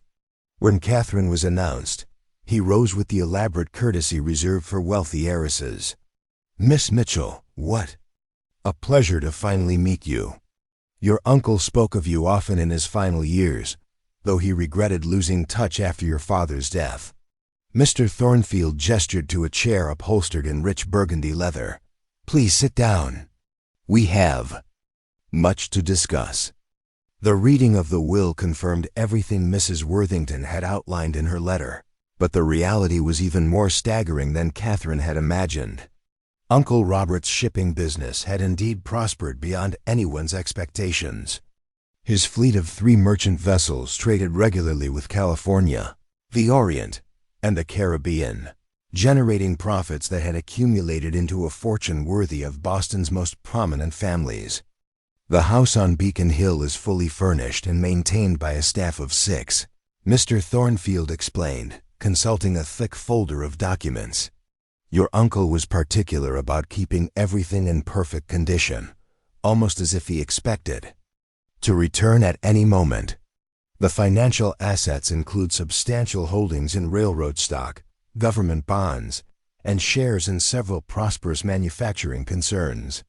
Catherine listened to the catalog of her newfound wealth with growing bewilderment. The numbers were so large they seemed abstract, divorced from any practical understanding of money she had developed during her years of careful economy. "What would be required if I chose to liquidate these assets?" she asked. Mr. Thornfield looked surprised. "Liquidate? Miss Mitchell, these are income-producing investments. The shipping business alone generates nearly $10,000 annually in profit. Why would you consider liquidating such valuable holdings?" "Because I may not wish to remain in Boston permanently." The attorney's expression shifted from surprise to concern. "Miss Mitchell, I hope you don't mind my saying so, but your uncle's estate represents not just financial security, but social position. As Robert Mitchell's heir, you would automatically be welcomed into the highest circles of Boston society. You could marry advantageously, establish a household befitting your station, and live with comfort and respectability for the rest of your life." Catherine recognized the appeal of such a future, but the life Mr. Thornfield described felt like a beautifully appointed prison. "And if I chose a different path, what options would that provide?" "Well, you could sell the business interests and invest the proceeds differently. The house alone would bring $30,000 in the current market. The shipping fleet could probably be sold for another $20,000, and the various stocks and bonds would yield additional funds." Mr. Thornfield paused, clearly puzzled by her line of questioning. "But Miss Mitchell, why would you convert productive assets into cash unless you had specific plans for investment elsewhere?" Catherine had been asking herself the same question since receiving Mrs. Worthington's letter. The answer had crystallized during the long train journey from Colorado. Because money in the bank could be sent anywhere, could purchase anything, could solve problems that stock portfolios and shipping fleets could never address. "Mr. Thornfield, how long would the liquidation process take?" "Several months, assuming you were determined to proceed. But Miss Mitchell, I strongly advise against such a course. Your uncle built this fortune specifically to provide for your future security." Catherine spent the next week staying at the Parker House Hotel, exploring her former city with the eyes of someone who had experienced a completely different way of life. She visited Mrs. Worthington at the dress shop, renewed acquaintance with former neighbors, and attended social functions designed to reintroduce her to Boston society as a woman of substantial means. The contrast between her new status and her previous circumstances was jarring. Ladies who had barely acknowledged her existence when she was a struggling seamstress now competed for her attention. Men who had never noticed her when she was poor suddenly discovered her numerous charms. Invitations arrived daily for events that would once have been far above her social station. But even as Catherine navigated this world of privilege and opportunity, her thoughts remained anchored to a farmhouse in Colorado where 3 children were probably wondering if she would keep her promise to return, and where a man who loved her was trying to accept that she might choose wealth over the life they could build together. The revelation that changed everything came not from Mr. Thornfield's legal documents, but from an unexpected encounter at one of Mrs. Worthington's social gatherings. Catherine was discussing her inheritance with a group of society ladies when she overheard a conversation at the next table that made her blood run cold. "Did you hear about Harold Brennan's troubles?" one woman was saying to her companion. "Apparently, his entire engagement was based on fraudulent representations about his financial prospects." Catherine moved closer, pretending to examine a display of fabric samples while straining to hear every word. "What kind of fraudulent representations?" the second woman asked. "Well, according to Martha Prescott, she's married to the banker. Harold convinced the family that he had substantial assets in Colorado mining claims, showed them falsified documents, forged assessments, the whole elaborate deception. The Prescotts only agreed to the marriage because they thought Harold could contribute significantly to their daughter's financial security. But surely they discovered the truth eventually? Oh yes, and quite dramatically. Harold's creditors began appearing at the engagement party, demanding payment for debts he'd accumulated based on his supposed Colorado wealth. Turns out he'd been borrowing against mining claims that never existed, using the money to maintain an appearance of prosperity he couldn't actually afford. Catherine felt the world tilt around her as the full scope of Harold's deception became clear. He hadn't simply rejected her for a more advantageous match. He had used her as a prop in an elaborate fraud, designed to secure a wealthy bride who could solve his financial problems. "What happened to the engagement?" Catherine managed to ask, inserting herself into the conversation. "Dissolved immediately, of course. The Prescotts wouldn't have their daughter associated with such a scandal. Harold fled Boston entirely. They say some claim he's gone west to escape his creditors, though where exactly, no one knows." Catherine excused herself from the gathering and returned to her hotel room, her mind racing with the implications of what she had learned. Harold's campaign to destroy her reputation hadn't been motivated by simple spite or the desire to protect his social standing. It had been a desperate attempt to prevent her from returning to Boston, where her presence might expose his fraudulent claims about Colorado assets. But more than that, Harold's elaborate deception revealed the toxic foundation of the society. Catherine was being invited to rejoin. The same people who now courted her as a wealthy heiress had once ignored her poverty and would undoubtedly abandon her again if her circumstances changed. Their friendship was contingent on her financial value, their respect measured by her social utility. The contrast with the Hartwell family couldn't have been starker. Thomas had defended her when she was penniless and vulnerable. The children had accepted her based on her character and kindness rather than her bank account. The community that had rallied to support her during Harold's accusations had done so because they had observed her actions and found them worthy, not because they hoped to benefit from her wealth. Catherine spent the following week making arrangements that would have astounded Mr. Thornfield if he had known their true purpose. She liquidated the shipping business, selling the fleet to a consortium of merchants who had competed with Uncle Robert for years. She sold the house on Beacon Hill to a family who had coveted its prestigious address since before Uncle Robert's death. She converted the stocks and bonds to cash through a series of carefully orchestrated transactions that attracted little attention from Boston's financial community. When the process was complete, Catherine possessed a portfolio of bank drafts and investment certificates worth nearly $60,000, more than her original inheritance after the profitable sales. But unlike stocks and real estate, this wealth was portable, transferable. and immediately useful for purposes that would have horrified Boston society. On her final morning in Boston, Catherine sat in her hotel room, composing 2 letters that would determine the rest of her life. The first was to Mr. Thornfield, explaining her decisions and providing instructions for the final legal matters that would complete her break with Boston society. The second was longer, more personal, and infinitely more important. My dearest Thomas, by the time you receive this letter, I will already be on the train returning to Colorado. I have settled my uncle's estate and made decisions about my future that I hope will bring joy to your family and peace to my own heart. During my time in Boston, I learned that Harold Brennan's attacks on my reputation were even more calculated than we realized. His entire engagement to the banker's daughter was based on fraudulent claims about Colorado mining assets. He used me as a prop in his deception, then tried to destroy my reputation to prevent me from returning east where I might expose his lies.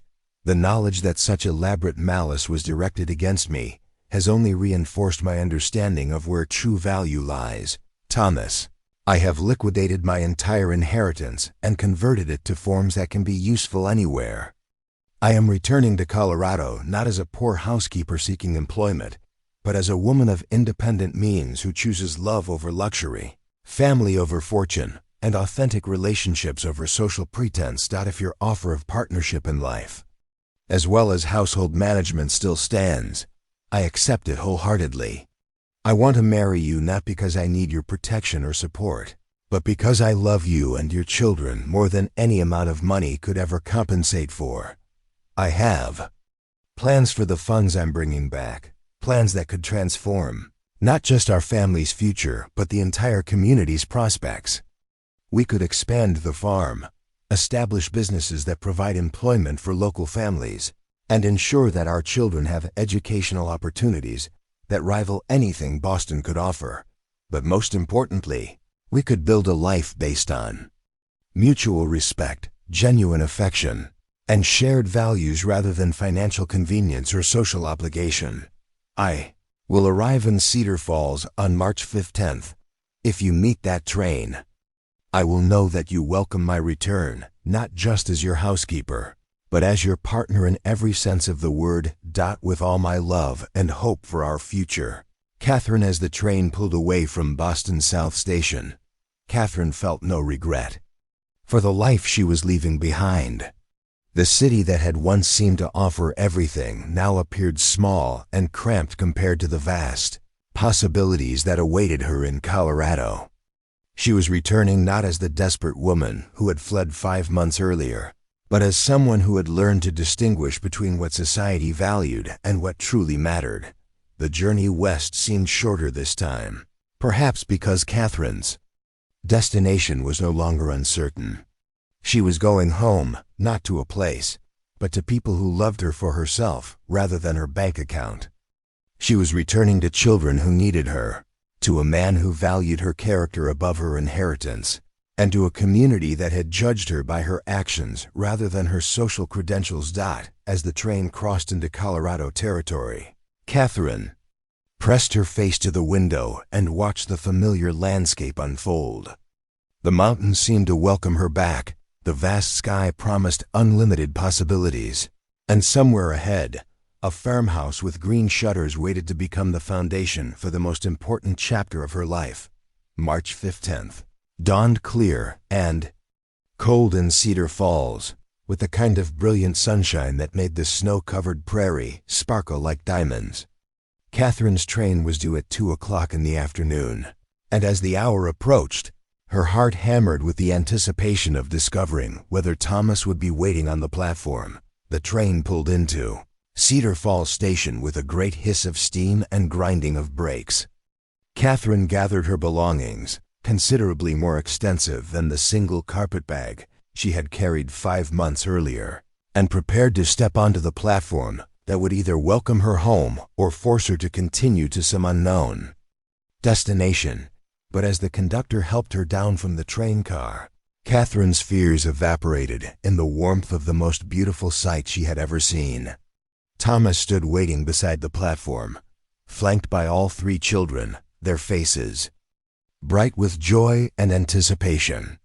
Behind them, she could see Henderson from the general store, Mrs. Murphy from the boarding house, and several other familiar faces from the community that had become her true home.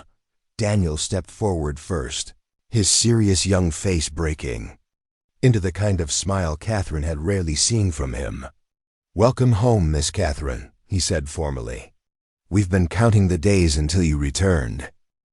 Sarah launched herself into Catherine's arms with characteristic enthusiasm. "I kept your garden safe all winter," she announced proudly. "And I practiced all the songs you taught me, and I helped Papa with the cooking, though it wasn't nearly as good as yours." Little Michael hung back for just a moment, as if afraid that Catherine might disappear again if he approached too quickly. But when she knelt down and opened her arms to him, he ran forward and buried his face against her shoulder with the fierce intensity of a child who had been afraid he might never feel safe again. Finally, Catherine stood to face Thomas, her heart so full of love and gratitude that she could barely speak. He stepped forward and took her hands in his gray eyes warm with welcome and promise. "Catherine Mitchell," he said softly, loud enough for everyone on the platform to hear, "welcome home. And if you're willing, I'd like to ask you a question I should have asked months ago." To Catherine's amazement, Thomas dropped to one knee, right there on the train platform, still holding her hands, while the gathered crowd watched with delighted anticipation. "Catherine, will you marry me? Will you be my wife, and mother to my children, and partner in everything life brings us?" Through tears of joy, Catherine could barely manage to whisper her answer. "Yes, Thomas. Yes to everything." As Thomas rose and pulled her into his arms, the platform erupted in cheers and applause from the community that had watched their love story unfold. Catherine looked around at the faces of people who had become her chosen family and realized that she had found something infinitely more valuable than Uncle Robert's inheritance. She had found home, the wedding of Catherine Mitchell and Thomas. Hartwell took place on the first warm day of spring, when the prairie had begun to show hints of green and the mountain air carried the promise of renewal. It was held not in the small church in Cedar Falls, but in the meadow behind the farmhouse where Catherine had first arrived as a desperate woman seeking employment and was now returning as a bride choosing love over luxury. Reverend Webb officiated with obvious joy, having been among the first to recognize the genuine affection that had grown between the couple.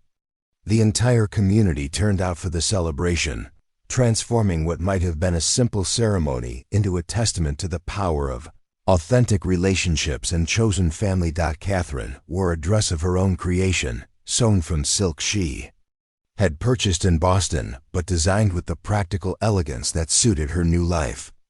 It was beautiful without being ostentatious, fashionable without being impractical, much like the woman herself had become. Sarah served as her attendant, glowing with pride at being included in such an important role. Daniel stood beside, his father as best man, his young face serious with the responsibility of supporting the family's transition. Michael scattered flower petals with enthusiastic abandon, delighting in his special task.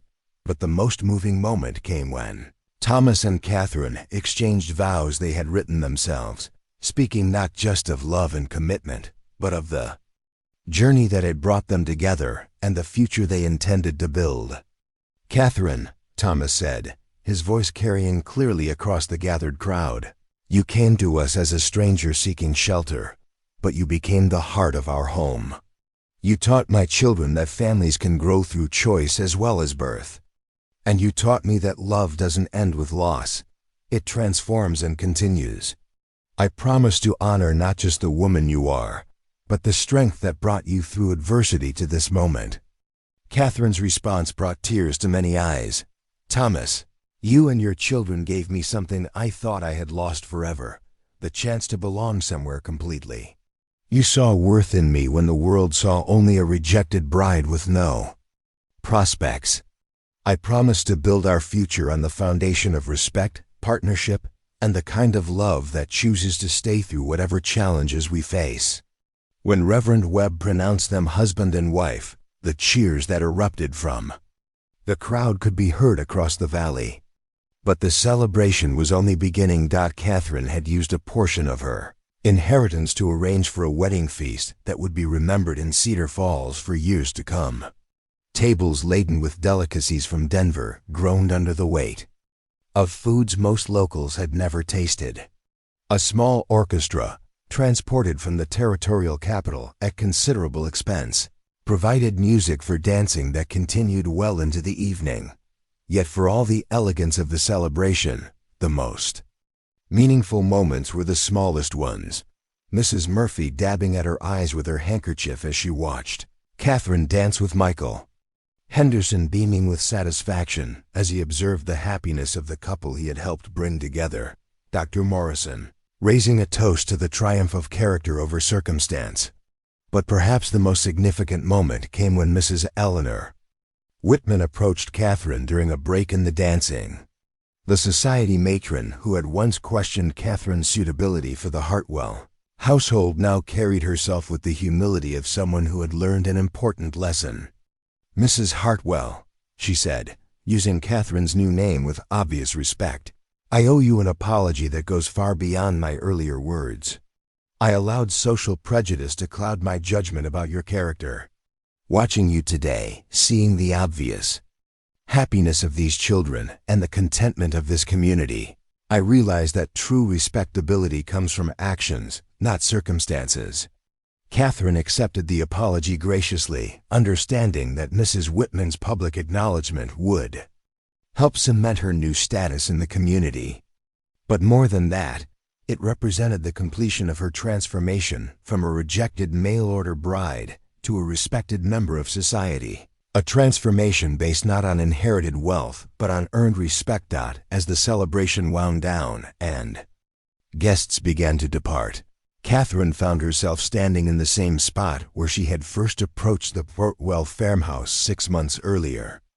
The contrast between that desperate woman and the confident bride of today seemed almost impossible to believe.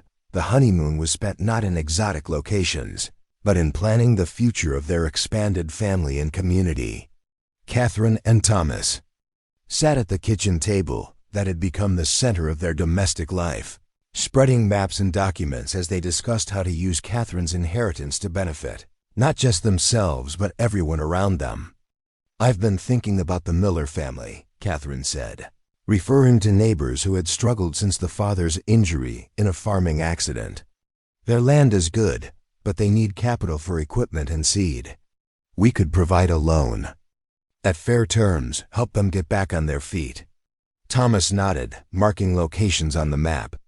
"And the Andersons have been talking about starting a grain mill.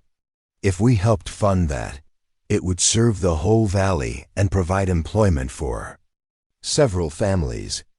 They discussed plans for a school that would serve the scattered farming communities, eliminating the need for children to travel dangerous distances for education. Catherine proposed establishing a lending library that would bring books and culture to families who had little access to such refinements. Thomas suggested investing in improved breeding stock that could upgrade the quality of livestock throughout the region. Each plan reflected their shared commitment to using Catherine's inherited wealth not for personal aggrandizement, but for community development. They were building something larger than their own prosperity. They were creating a foundation for the kind of society they wanted their children to inherit. The first major project began that summer with the construction of the school. Catherine insisted on hiring local workers wherever possible, providing employment and keeping the money circulating within the community. She also used her Boston connections to recruit a qualified teacher, offering a salary that attracted an experienced educator from the East, who might otherwise never have considered frontier life. Sarah was among the first students to benefit from the improved educational opportunities, and her academic progress became a source of pride for the entire family. Daniel's mathematical abilities flourished under professional instruction, And even young Michael began to show signs of intellectual curiosity that delighted his parents. But the school served an even more important function than education. It became a symbol of what could be accomplished when individual prosperity was invested in collective improvement. Other communities began to study the Hartwell model, and Catherine found herself corresponding with women throughout the territory who sought advice on similar projects. The grain mill followed the next year, transforming the economic landscape of the valley by providing local farmers with markets for their crops and reducing their dependence on distant mills with unpredictable pricing.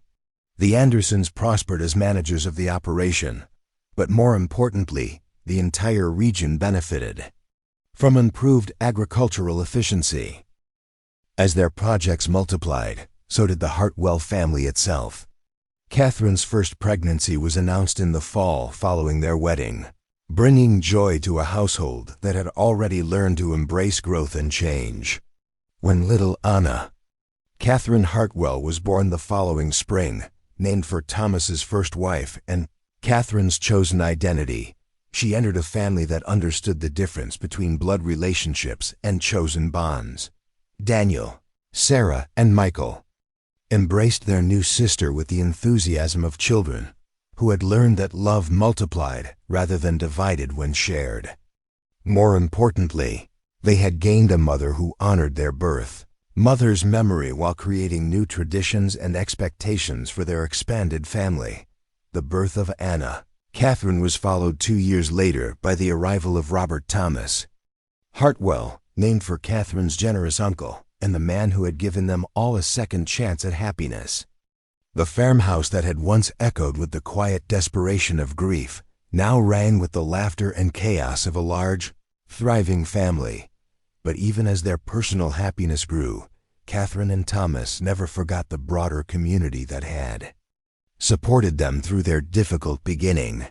They continued to invest in local projects, fund educational initiatives, and provide assistance to families facing the kind of hardships they had once endured themselves.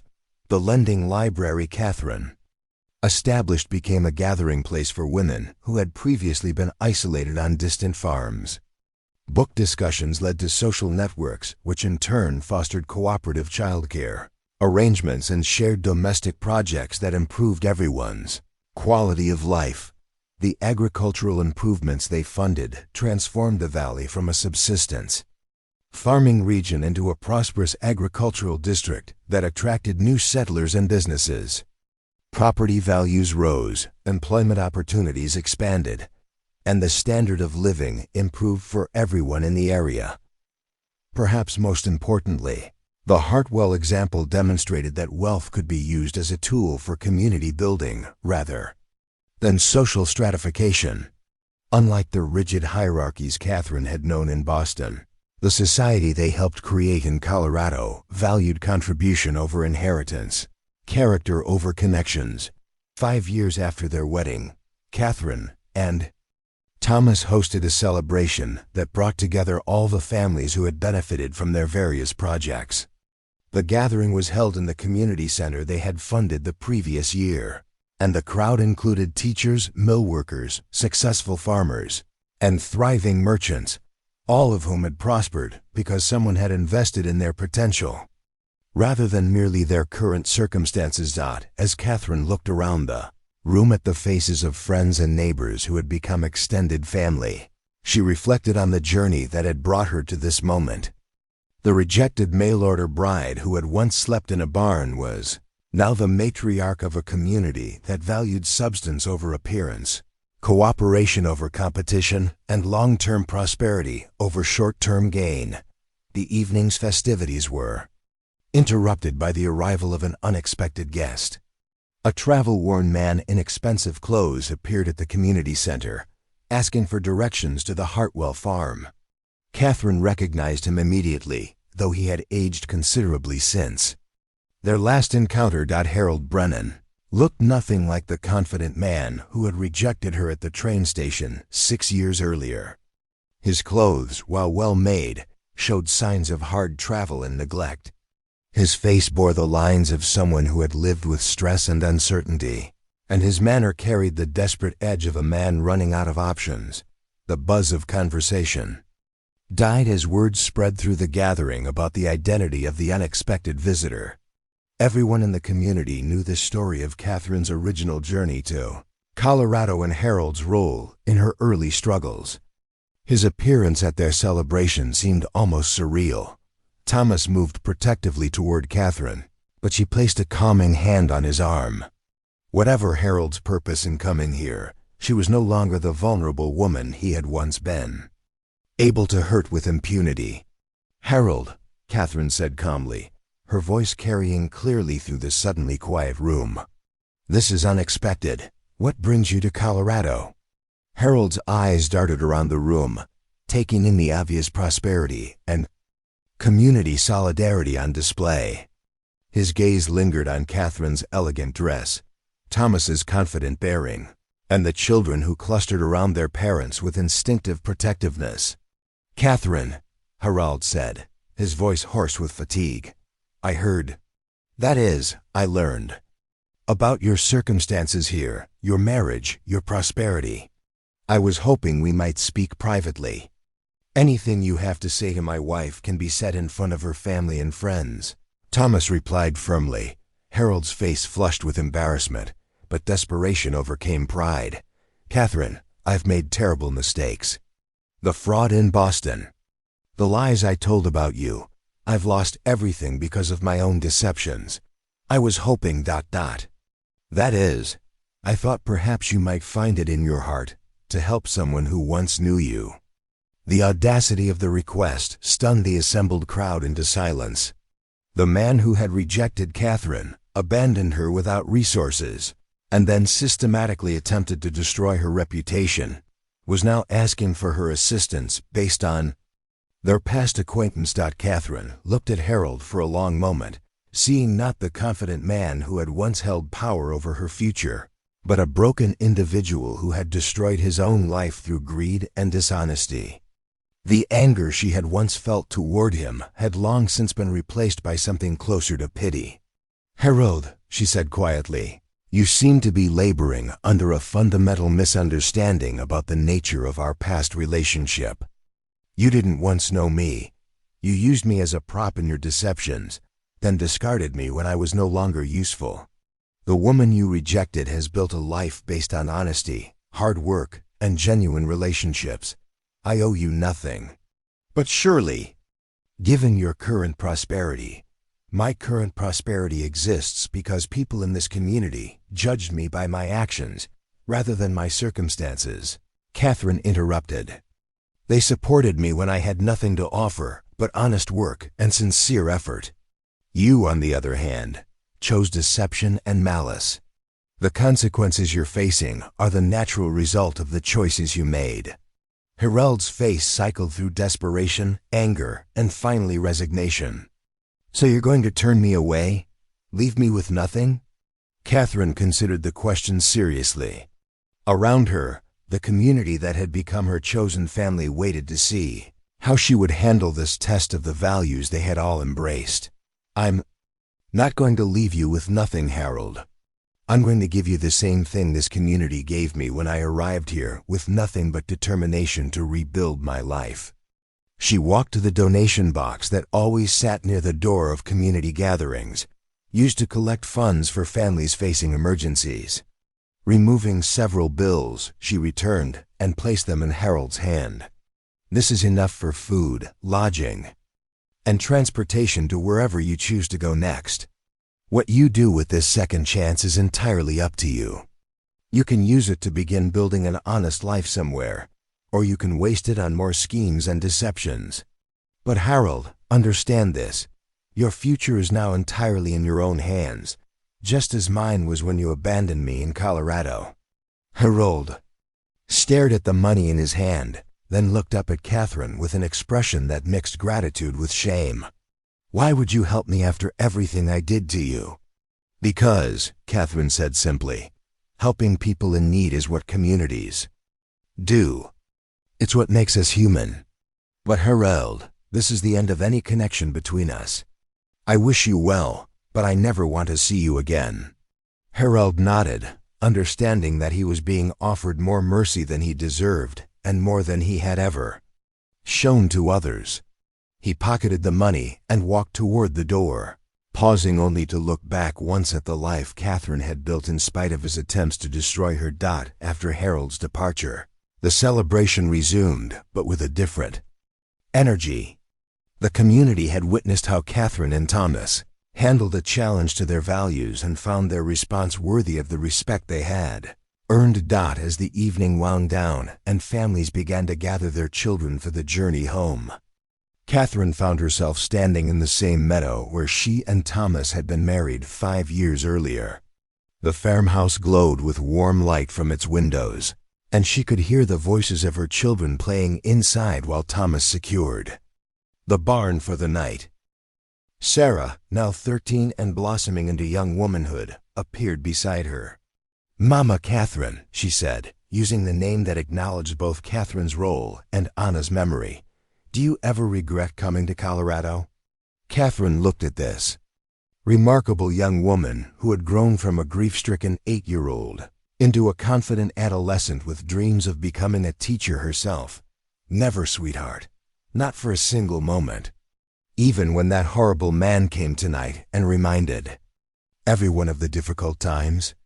"Especially then," Catherine said, pulling Sarah close. "Because seeing Harold tonight reminded me of how far we've all come, how much we've built together, and how precious the life we've created really is." Daniel approached, now 15 and already showing signs of the man he would become, thoughtful, principled, and protective of those he loved.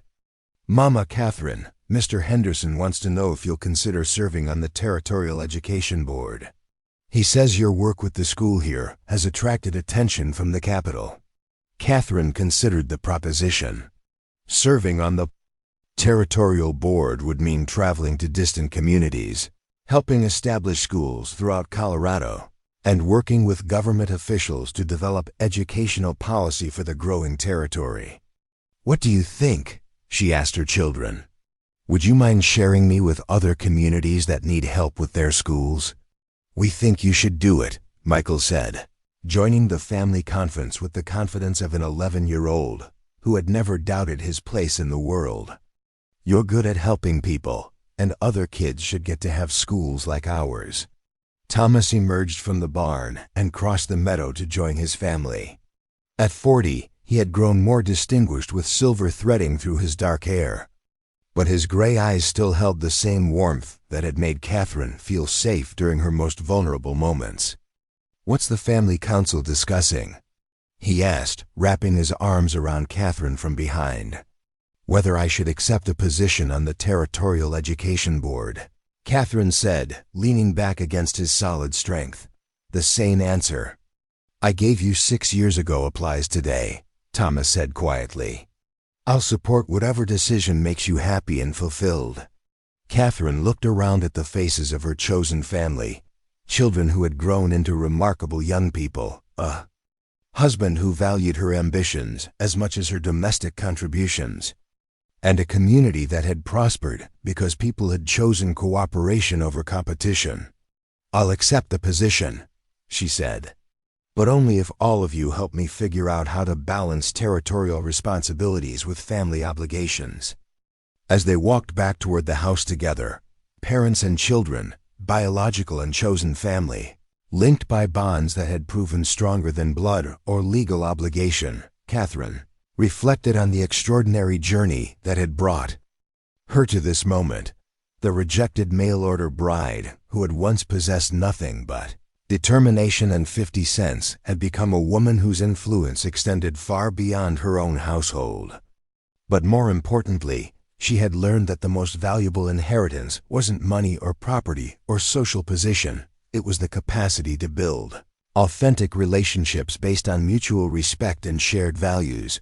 Inside the farmhouse, as Catherine helped little Anna and Robert prepare for bed while the older children finished their homework, she felt the deep satisfaction that came from a life lived purposefully.